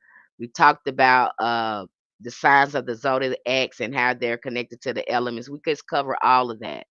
Okay. Now, if you want to know more specific about the root work that would be benefiting you, again, get that astro reading, and I can kind of look at your chart and kind of tell you, recommend certain root work that would would help you. Okay, probably help you depending on where your placements is, if there's any conjunctions, if there's any trines, sextiles, looking at your north node, looking at your Lilith, your Chiron, looking at your houses, where all those places is really going to determine what um, root work is recommended based on your chart to get you in alignment with things. So that's what the astro reading do. You don't have to guess about, hey, what work I should be doing, what kind of work I should be doing, what I need to focus on. Again, because we're using your star energy, those planetary energies that you came here with to fix your life. I caught the tail end of last. Did you say that our ancestors could lead us to work with the Orisha? Yes, you can. Yes, they can. You got to remember that these collective consciousness is in our DNA. It's in our ancestors. It's already there. Nobody can keep you away from that. I know what they're telling you and they're saying to you. You- I don't know why it's like that. That's why I say it got to be some type of brainwashing going on. Because you hear people say that even in the hoodoo community, I'm like, why are y'all saying that? But it's got to be some brainwashing because what I'm hearing, I've talked about this uh, on my TikTok platform. But when people are asking you, can they work with their Risha and they're practicing hoodoo? They're not asking you about the religion, but you will see people when you ask people about their Orisha, they automatically tell me, "Oh, you got to be initiating Ifa." I didn't ask you that. I asked you, could I connect with the Orishas? That's what I asked you. I didn't say anything about a religion. I'm talking about these spirits. I'm not talking about the religion. That's just like me telling you, can I talk to God? Well, you know, you ain't Christian. You kind of saying the same thing. It don't make sense to me. Going to that religiosity again. Y'all have to remember, y'all learned this kind of stuff from the colonizers. So I wish you would just cut it out. Okay, you already said these energies were here before the religion. The ancestors are the one who took note to this. The ancestors are front and center in all our spiritual practices. The ancestors are the one who developed the tradition that you guys follow. Your ancestors did that. Now our ancestors are putting things together for us to help us work with their Orishas, just like they did for you. And no, it doesn't have to look like yours because Lukumi don't look like Ifa. Okay? It don't look like Ifa. Okay? Palo don't look like Ifa. But yet y'all doing the same thing y'all ancestors showed y'all how to do. It don't y'all have to stop this stuff. Okay? You confusing, especially the newbies, you confusing them. And then I feel like it's an kind of entrapment because they think they have to go over there and get it initiated in there. And that's not what their ancestors told them to do. Their ancestors told them to try to serve this spirit and know more about this spirit. This ancestor didn't tell them nothing about going on over there and doing all that. How well are the gemstones and crystal balls with altars? Pretty good. Our ancestors used it, so pretty good. I've had laid a couple of trips with some stones myself. They use lotus stones, so come on now. They use crystal balls. They did that too. A lot of them they didn't have crystal balls and they would scry with water. But crystals and stones and stuff, it's in hoodoo. They use lotus stones. They use that. They use anything that was natural that got a spirit. Everything that's sitting up there that's natural got a spirit in it. The rocks, the stones, the candles, the oils, all of those are spirits. I know you don't see it that way. You just got people picking up stuff and shoving stuff down and not praying over it, not giving it reverence.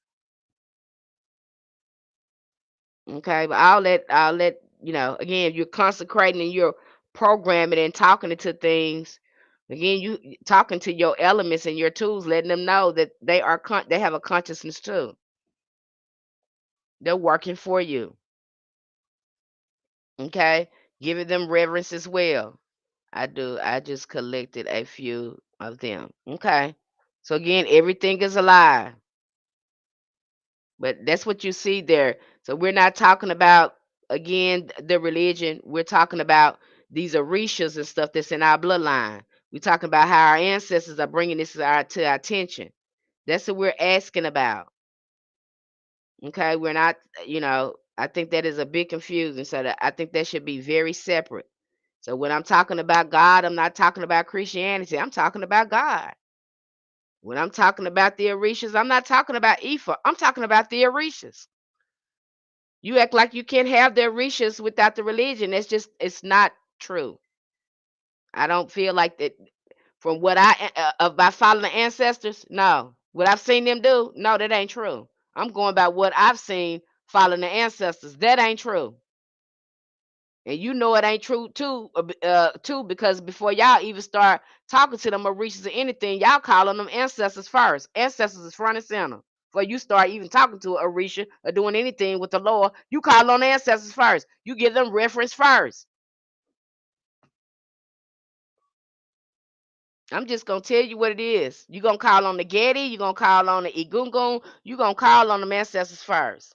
Praise be the ancestors. We would not be in contact with the Orishas had it not been for the traditions and the wisdom and the mysteries of the ancestors. Praise be the ancestors.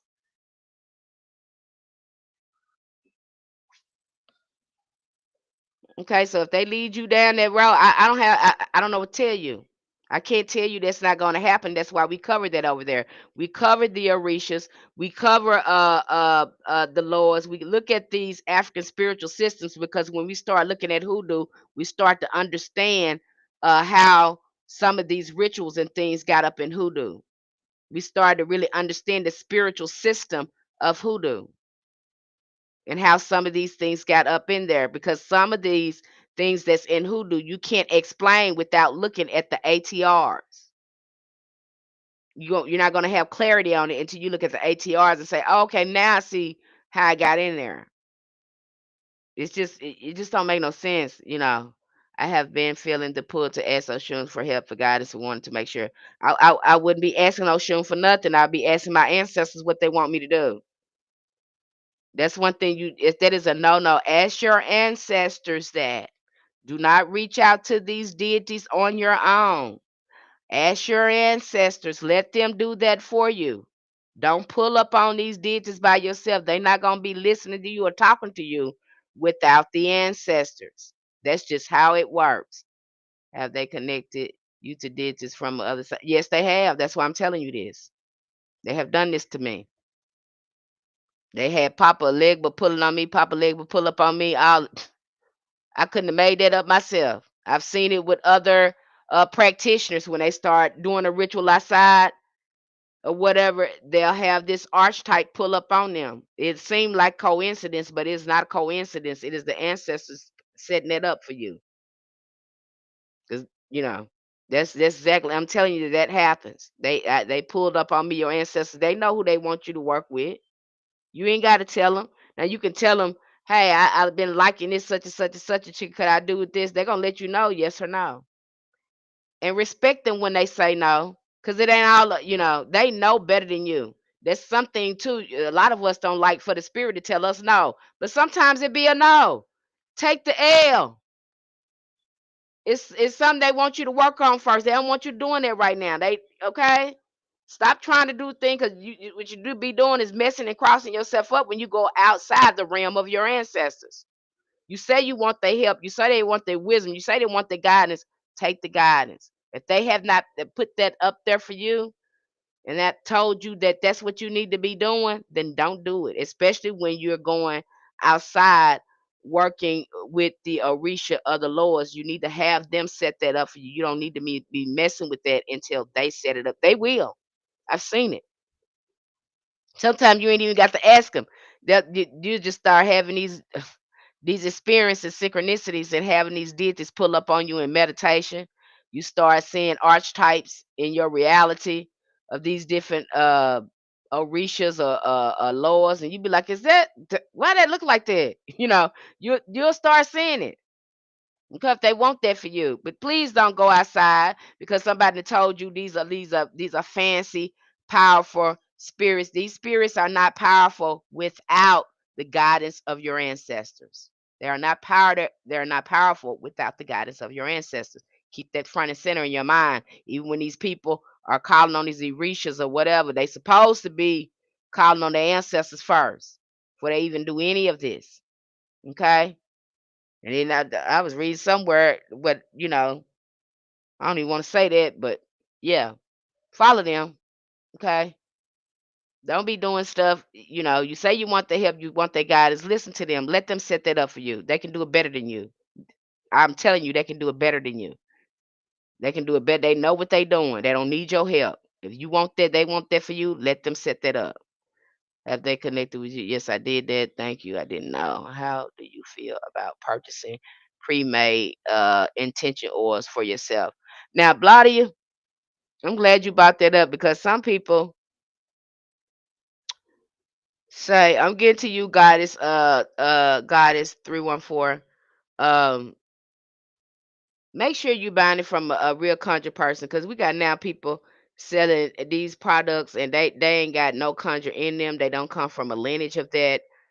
They're not hoodoo practitioners. Uh, they're not even supposed to be picking it up because it's closed. Some of them folks don't look like us. None of them is in their lineage. Somebody brought that up about the what is that called?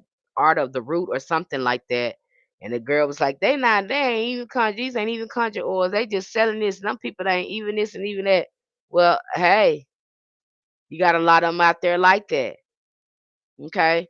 And we have so many practitioners now that's making their own conjure oils that do have them available, that they are organic and they are authentic.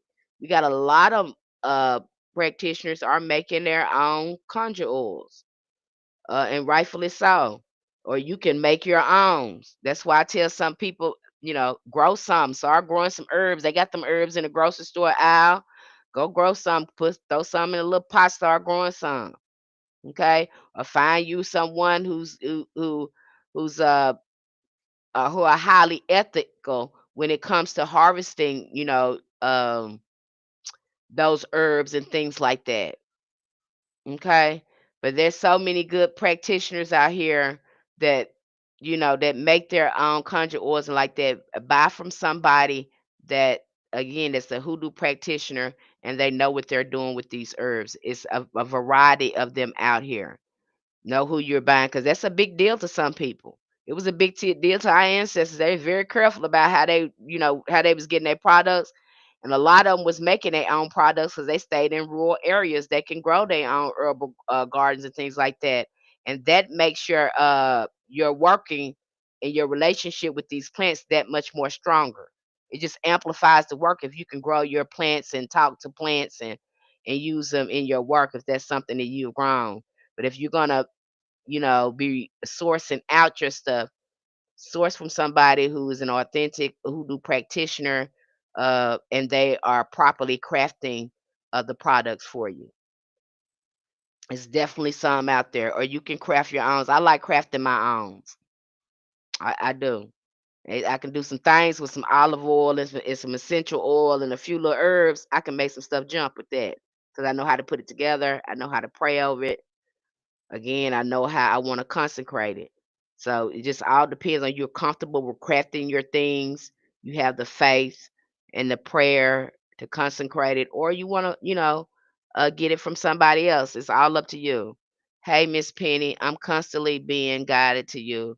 I just signed up for your Patreon." Well, welcome, beloved, welcome, so happy to have you. Happy to have anyone that's over there. I promise you're gonna get everything you need and all the resources that you could ever think of when it comes to hoodoo, because we cover it, I mean, from top to bottom, and provide you with so many resources and breaking down everything in small pieces to help you understand it and go at your own pace. Okay, you can even we even have little quizzes to test how much you're learning over there as well. So you can see how much you're learning. You can gauge how much you're learning. So we have quizzes over there too with everything that you're learning too. And again, breaking it down and to a science in small pieces to help you understand hoodoo. I don't want, it does me no good to sit up here and show you a whole bunch of spells and you don't understand the science of magic. You need to know when you're putting that together, you know exactly what you're doing and what it's going to do. Okay? And that is where the power from your magic comes from. Okay, so I was told if it's north, south, east, and west mean different things. I don't know what that means. I done some snake dreams 3 to 4 times, and the alligator dreams back to back with water and attacks. Mm. I was told if it's from the north side. I don't understand that last statement, goddess 314.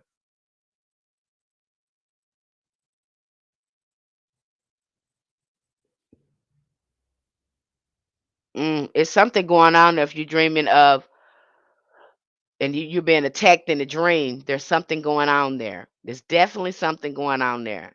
Okay. Yes, I've been asking for a teacher because I've been feeling overwhelmed and don't know where to start. Again, the healing. Again, I know what they showing y'all up there, and I know how you feel. It ain't your fault. Ain't your fault, baby. What's your name up there? I remember you. It's not your fault. Okay? That practitioners, they mean well, they want to come in here and they showing you what's working for them and their ancestral magic, and they want to share it with you and all that stuff. It's a beautiful thing that they want to share it with you. But again, if you don't have a good foundation, you haven't established a relationship with your ancestors, and you haven't healed. You haven't used none of that hoodoo on you. That hoodoo need to be used on you first. You need to get integrated in and get used to it. Get confident in it, okay? So when you start using this thing to fix your life and move blocks out yourself and heal yourself, that's when you're gonna really learn to use it. When you use it to heal yourself and communicate with your ancestors, that's the most important thing about this thing.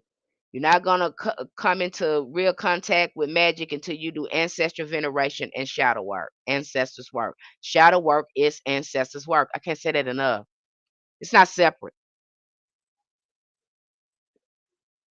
You're gonna need that. Okay. That what needs to happen to remove some blocks so you can access magic. That's the foundation of it. Not no spell, that blockbuster, none of that stuff is going to work if you're not doing shadow work. Roll opener work ain't gonna work if you're not actively get, because what shadow work do is start getting you an alignment with your magic. It start moving all that stuff out so you can get an alignment with your magic. So you can throw all that garbage, all that crap away, those abandonment wounds, the inner child wounds, the traumas, all that stuff, moving that stuff out the way, because a lot of that brings on shame. It brings on lack of confidence. It brings all that stuff in there. And so when you start working on that stuff with shadow work and seeing how it got caught in your family, because you might have a whole family who was not successful in anything because they had low self-esteem, lack of confidence.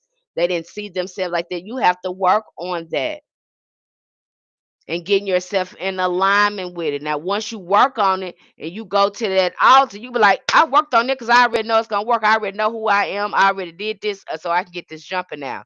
You have already did, again, mentally and spiritually, the blockbuster work.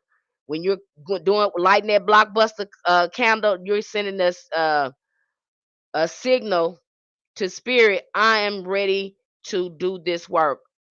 I'm ready to look at what I got going on. So ain't gonna do you no good to do that blockbuster candle if you're not ready to do the psycho spiritual work that comes with that. The candle is nothing but a significant it is nothing but a representation of what you're trying to work on. The real work is when you sit down and start doing the psycho treatment to open your mind up to move this stuff out while the candle is burning, helping you be more successful in moving it out. You do work over here. I don't know what they told you. You light some candle and you walk away. That's a lie from hell. If it is a hell, that's that one is from there. Okay, you be working over here, and you be working. Then you be looking at yourself and say, "Is this really magic? Is it really?" How do you start with shadow work? Again, you start breaking down your childhood, going back, looking at your childhood memories, looking at the first time you was traumatized, looking at all your family pathology. What kind of family did you come from? What frequency are you on? What soil was you grew in? You got to go back to the beginning of who you are, find out who you are. Shadow work is about who you are, who your folks are, to your core. And people ain't ready to look at that and realizing too, you ain't perfect and you ain't no victim. Oh, you gonna go deep in that. We're gonna bust it wide open. We getting ready to have another meeting, a know thyself workshop this weekend, and we're gonna be diving in more into the inner child before we move on to the second phase in this program. But that's what it is. It's basically therapy. That's what shadow work is, and I do not recommend people do it by themselves. Okay? You had help getting sick, you're gonna need help getting unsick. Okay? All I've done is create an altar, do shadow work, journaling, and reading till I get direction and communicate. Okay, shadow work is done because a lot of these spirits, they'll keep you blind and don't want you to your testimony frees you. When you start using your mouth to heal yourself, you start coming into real power. And some of these spirits that don't want you to get with other people in healing groups, that's why our ancestors, these women got together, they start healing, they start speaking, they start telling their testimony, because their testimony heals you. And again, it frees you from these spirits that try to keep you in shame and all this other stuff. These are spirits. These are oppressive spirits. You thinking, oh, it's just the shame, it's just an emotion. No, that's a spirit. They want to keep you there. Okay. And so you don't know how these spirits operate in us through our personality, through our emotion. You don't know how they operate.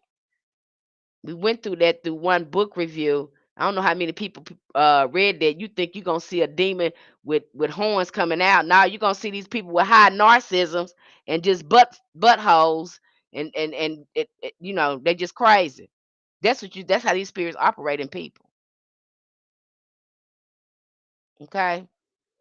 Are these steps listed on Patreon? Building the ancestor altar. You'll learn how to build an altar. You get all that on Patreon. We give you the whole information on ancestral veneration. You get the full. You go back to the beginning. It's all there. Ancestor veneration. You get the whole guidebook on ancestor veneration, spiritual communication, libations. You get all that. That's what you get. You get so many resources by, and we going getting ready to dive into ancestral magic again. You just ain't gonna get away from it. And each book that you get, it's gonna be telling you the same thing. What I'm telling you, each conjure book, magic book, they're gonna be saying the same thing I'm telling you. The exact same thing. That's why I don't understand why these practitioners come here and show you magic and don't tell you that, because they setting you up for failure. To me, it just feel like it's setting you up for failure. And then you think because hoodoo ain't got no it ain't no initiation, ain't no work. But that's a lie. Because you're gonna be working over here. You better ask our practitioners over there. They starting to understand this now and they get results. Once they do the shadow work and then start to do something, it works. And some of them already know the shadow work they got to do before they even start certain work. They understand that now. That's why I don't sit up and I don't I give you that. I give you those resources. And you look at those resources, it gives you work to do in there. I give you all those resources for you to see. It gives you work to do in there. If you're ready to do that work your ancestor led you to do, we give you a formation of that. But I'm not showing you no spell. That ain't helping you. Your ancestors gonna show you that. That's not for me to show you. They're gonna show you how that want to be done. Sure, I'm gonna expose you to all sorts of resources and knowing the herbs, knowing more about spiritual communication, knowing how to set up an altar. Uh, I'm going to go over little rituals. There's going to be rituals in there for you to do cleansings, to do certain work. But ultimately, your ancestors going to help you put that together. The only thing I'm concerned about over there, because this is front and center, is ancestral veneration and healing. I know if you do that, your hoodoo gonna be all right. I know it's gonna be all right. If you got your ancestral veneration together and your shadow work together and you study refining yourself, you're gonna be all right. If you got that together, I ain't worried about, because the magic is the byproduct of having that in alignment. Magic is the byproduct of being in alignment. So I know if you do that, everything else is gonna fall into place. The thing is to get you working with your ancestors and healing so you can see it for yourself. Ain't magic. Me showing you something ain't gonna help you at all because you don't even understand. Some of y'all don't understand what that means. You don't understand the elements. You don't understand that we break that all the way down for you. We're giving you the science behind it. It's not gonna help you if you don't understand why you lighting that candle. What did that candle do? Why you got that water there? Why are we using this water? Why are we taking a spiritual bath? What this spiritual bath? It's not gonna help you if you understand that. You gonna get. I see people doing it. They lost. I don't know what I did. It didn't work. Now I'm finna jump over here with so and so because I think I know what she talking about. I'm gonna follow her. Wrong. No. You get somewhere and sit down and listen to your ancestors. That be the problem. Stop listening to people. I'm gonna tell you the truth. I don't want you mesmerized by me and following me. I'm not that. Okay. I am here. I am a messenger to point you to your ancestors. That's who you need to be following. Okay. And if you come to me and start telling me something, my ancestors told me to do this, Miss Penn, and I'm gonna say if that's how you do it, do it. What are you talking about? What are we talking about here?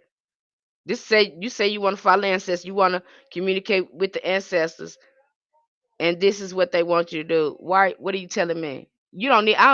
Don't look for my validation. I'm not the one told you to do it. Your ancestors told you to do it, and believe me, you're gonna want their approval. We're trying to gain the trust of these your ancestors and stuff, so they can give you more knowledge and wisdom and teach you things. They test it. That's the initiation right there. You doing what they tell you to do, and I'm not gonna do anything but validate them until you do what they told you to do. What are you telling me for? If they said no, don't do it. They got their own reason. Why they saying no? You'll know that in the meantime. Sometimes you don't. They'll tell you the why a week or two later. You'll see. Well, damn, that's why the ancestors didn't want me to do that. Yep, that's why we didn't want you to do that. Now you see. Okay, you got to learn to trust a spirit. Stop trusting these people. You're gonna have to trust these. I'm telling you, baby, you get on this walk with the ancestors, you got to have so much faith in your ancestors, honey. You think your faith got to be in these people and trust in these people. No. These spirits watching you. And the more you can trust them, the more they gonna help you. They gotta trust you too, that you gonna do what you gonna do, and you ain't gonna be like these other reckless human beings and just don't give them no reverence and do selfish stuff. That's how these spirits work. They be look. That's why it trips me out when you think you gonna come over here and trick a spirit or something. You gonna run your you gonna get yourself in trouble and cross yourself up, and ain't nothing gonna go right for you. That's what's gonna happen if you go to get over here with that crazy thinking. That's what's gonna happen. Want to pick up magic and just hex people and all that. Okay, you're gonna be crazy at the end of that. You're gonna go be looking ugly and crazy. That's what's gonna happen with that. I'm telling you now. You need to be trusting them spirits, going with them ancestors, not doing shadow work, ancestors work. And when that's the byproduct, when you get that together, they'll start showing you stuff. When you be needing help to heal and all that stuff, trying to break some of them patterns in you, they'll start saying, well, you can do this and do that, get that together, because they trying to help you. And they love when you're trying to heal yourself and trying to do better. Them spirits gonna come up and help you when they see you doing it because they want you to be better. You want to gain their trust, start healing. Start using the magic to heal yourself, to fix your life. They're gonna see if you're earning trust. Again, you're building a relationship, and they gotta see if you're gonna do what you say you're gonna do. Cause see, we like getting over here playing games and we like to think that this is some type of play pretty type of thing or not. This ain't that. That's why it's no initiation in hoodoo. Because there's certain things you ain't gonna be able to do until you do the work. Miss P, do our ancestors show us visions? Yep, they can show you visions. Hmm. They can show you visions, they can show you dreams, and its ancestors can do anything they want to do. They can reach you from any time, anywhere, through anybody. It doesn't matter. There is no limits to what they can do. But you don't know that because you think it's just family. You talking about somebody who created a whole spiritual science, and you think that they just only move through family? Come on now. They created a whole spiritual science. They perfected the spiritual sciences, and you think that ancestors is only family members. Well, you gonna learn. I tell you that. You gonna learn. You start working with ancestors, it's gonna knock your socks off of what they can do and how fast they can do it. It seems like that when the ancestors do something, if they say they're gonna do something, it happens pretty quickly. Versus when you're working with a spirit or an angel, it takes a little time for it to, get to where you want. Versus working with the ancestors, it's like that phone line is real close with them. I was sick. I was sick back in August. I almost went home instead of going to the ER. Spirit said no, so loud in my head. Come to find out, I was having gallbladder attack and ended up getting my gallbladder removed.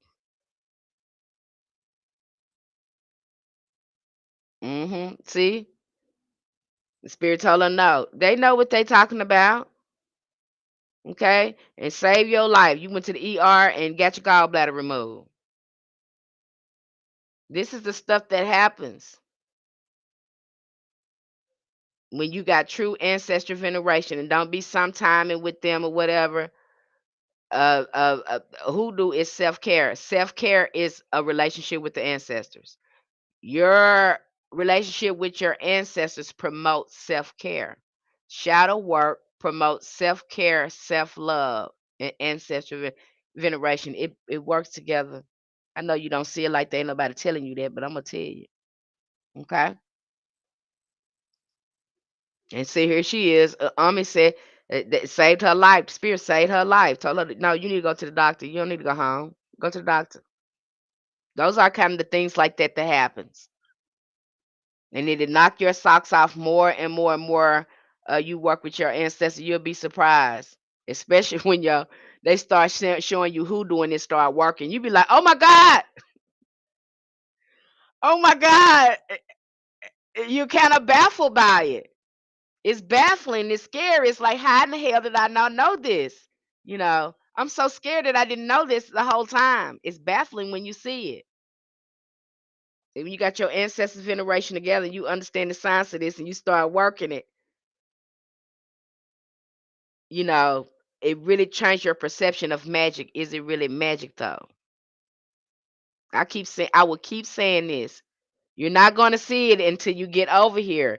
This is going to be above some of you people's heads if you have not did this work. But the people that's in my community, they know. They know exactly what I'm talking about because we sit up and talk about it, and we have no words for it.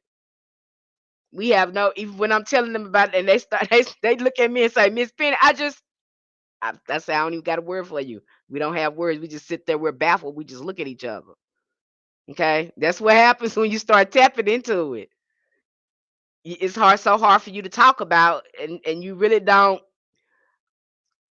You know, magic is putting it mildly. What is going on here? I'm excited. I'm about to binge Patreon now. Okay. Hi, how you doing? Who is that? Insatiable lady. Hello. So you got to looking at it. You be like, is it is? And again, you have to put in the work. And of course, being the mentor that I am, because you guys know I can get on my soapbox and get spiritually nerdy and breaking this down. But I am so glad the ancestors, I try to, again, the ancestors guide me to provide as much resources as possible, workshops, give you the opportunity. Hey, what do you need from me? How can I support you? Do you need divination workshops? Do you need do what topics do you need for me to speak on to help you gain more momentum on your path and your hoodoo journey? I'm constantly in contact with you.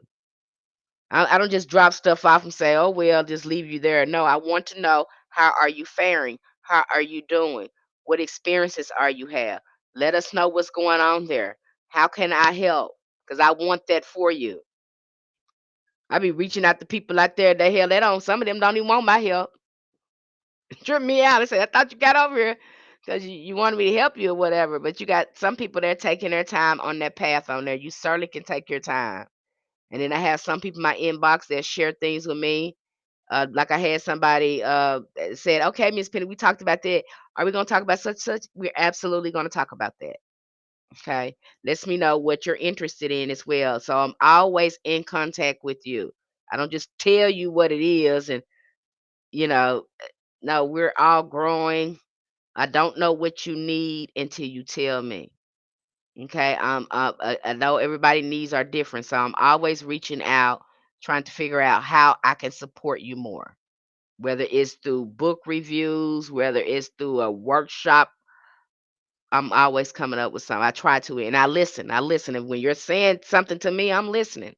Okay, I am listening. You matter. You'll hear me say this to everybody over there. You matter. Your voice matters. So if there's something going on with you and you need to express it to me, or you need extra support, tell me. I can't help you if you don't tell me. Okay, I'm not going to be upset. I'm going to try to figure out. We're going to figure something out. We're going to see how we can help you. I have my points in my journey where I just focus on prayer instead of tools. Great. That's a great thing because the ancestors again is building your conjure and they're building your character and strengthening your ashe. Sometimes that happens. That's why I tell people sometimes you go to your ancestors altar, you think you got to do some work. They'll tell you go somewhere and pray. You be like, that's all. Yep, pray. You need that person, this prayer, this situation need prayer, and you need to work on that anyway to build your character and work on your conscience. So we just want you to pray. You don't have to do anything. And that's what I do. And when I do that, I see changes. See, you would come over there too. A lot of people, you think you're gonna be doing a lot of spells and stuff. Sometimes your ancestors just want you to pray. Sometimes they want you to pray for people. They'll have you doing that too. You be like, what? Yeah, pray for them. Why I gotta do that? Because it builds character. It builds character in you. We want you to have more compassion, more mercy, more tenderness, because we had that for you. We want you to show that in other people. What we give to you, we want you to show that same compassion and love for other people. Stop judging people. We want you to pray for them. Sometimes they'll do that to you too. Okay? You think you gotta do some work? No, they want you to pray. They just want you to sit there and talk to them. Or they just want you to clean your house or clean a specific thing in the house. You think you're gonna be doing a lot of stuff, but I'm telling you, you're not. Once you get in contact with the ancestors, you won't be doing as much work as you think you're gonna be doing. You really don't, because you have a clear line of communication. You got guidance now, so a lot of blocks and obstacles are gonna be moving out your way once you get in alignment. You might get in alignment and say, "Damn, I fixed my life when I got in alignment." That happens too. Now I don't know what spell to do because my life is okay now. That happens. You got some people start ancestral veneration and it fixed their life. They start doing shadow work and doing ancestral veneration and it just fixed their life. You have that too. Don't know until you start and be consistent with it. Okay? That's what we do over there. So if there's something that you're interested in, you can definitely get over there. But I definitely want to come here and I want to talk about these archetypes that is connected to your chakras, talk about the Orishas, talk about the Neteru, and to talk about how spiritual communication works and how these archetypes are already in our DNA. Now, this is just, I just scratched the surface onto this, but next month we're going to be going more into ancestral magic to really understand, because that's what hoodoo is bloodline magic, is ancestral magic. So we're going to be going deeper into ancestral magic to help you understand putting all these things together. That's what I do. I take it apart and put it back together for you so you won't be confused. Okay. This in I've kept you a little while. I just had a vision on using some Himalayan salt, definitely using it tonight. Okay. So but if you have any questions for me, if you are interested in our astro readings, any of the services I provide, go ahead and email me with your time, your place, your date of birth, and your email address. You can DM me that. I already put my email, I think, in the chat. Yeah, I put my email address already in the chat. Let me put it up here. And you can email me and I'll get that started for you. I will, get it back to you within a day or so. You'll get your astro reading. It'll be a whole simple breakdown, simplified for you on how to use these energies in your chart and what root work is recommended. And as usual, always ask your ancestors before you start any type of magical work, because they might want you to go do it, but do it in a different way. Okay. Any more questions for me? Okay. No more questions for me. Okay, I held you a little bit. And again, I hope this discussion about the Orisha and the archetypes gave you insight. And of course, we had Bobby Hemmett. He talked a little bit about this. Okay. But I'm letting you know, once you go into the chakras and you start exploring that, you will come in contact with archetypes, or you can set it up to meet these archetypes through within you, because they're already in you. They're in the collective consciousness. The archetype is already there. Okay. We're not talking about religion. We're talking about these archetypes. We're not talking about religion. We're not talking about Ifa. We're not talking about it. We're talking about the Neteru, and we're talking about the Orishas that are archetypes that's within us. Okay. How do you sign up for ancestor chart reading? It's called. I wouldn't call it that. Well, you can call it that too, I guess. Again, you can email me. You can DM me again with your day, time, place of birth, and your email address if you're on TikTok. If you're on YouTube, I've already put my email address in there for you. Okay. But if you're on TikTok, just DM me. Again, your day, time, place of birth, and your email address. I can get you out an invoice. When that's completed, I'll start on your chart and you'll get it within a day or so. Okay. I'll start working on it. All right. Okay, but beautiful people. Until next time, I think next week is probably going to get a little bit more juicier. I'll be going into a lot more depth, probably with conjure. We're gonna really talk about hoodoo and conjure and what's in conjure. So it's gonna be very interesting to talk about it. I probably, if not yet, it's probably going to be because I got 2 or 3 meetings and appointments coming up this weekend. So it'll probably be next week before I can come back because I have some things lined up with some other people. Okay.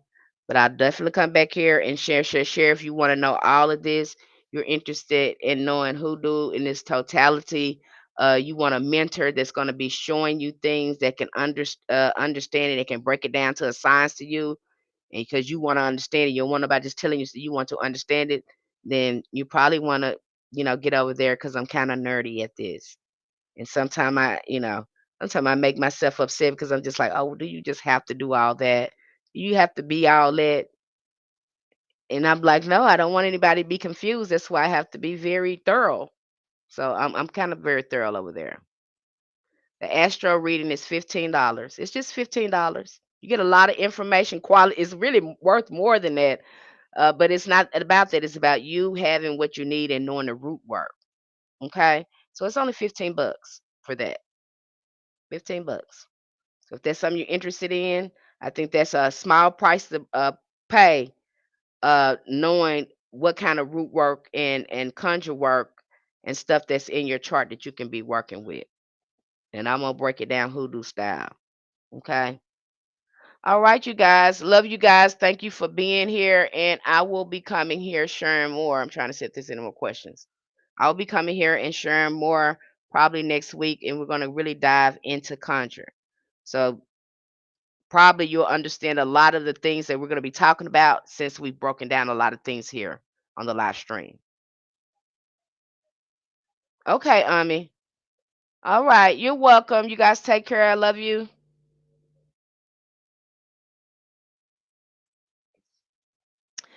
Okay, good night, you guys. Gonna be coming back soon, so you want to stay in the know and bring your questions because we're going to talk about some more conjure coming next week. Okay. Love you guys. Take care, and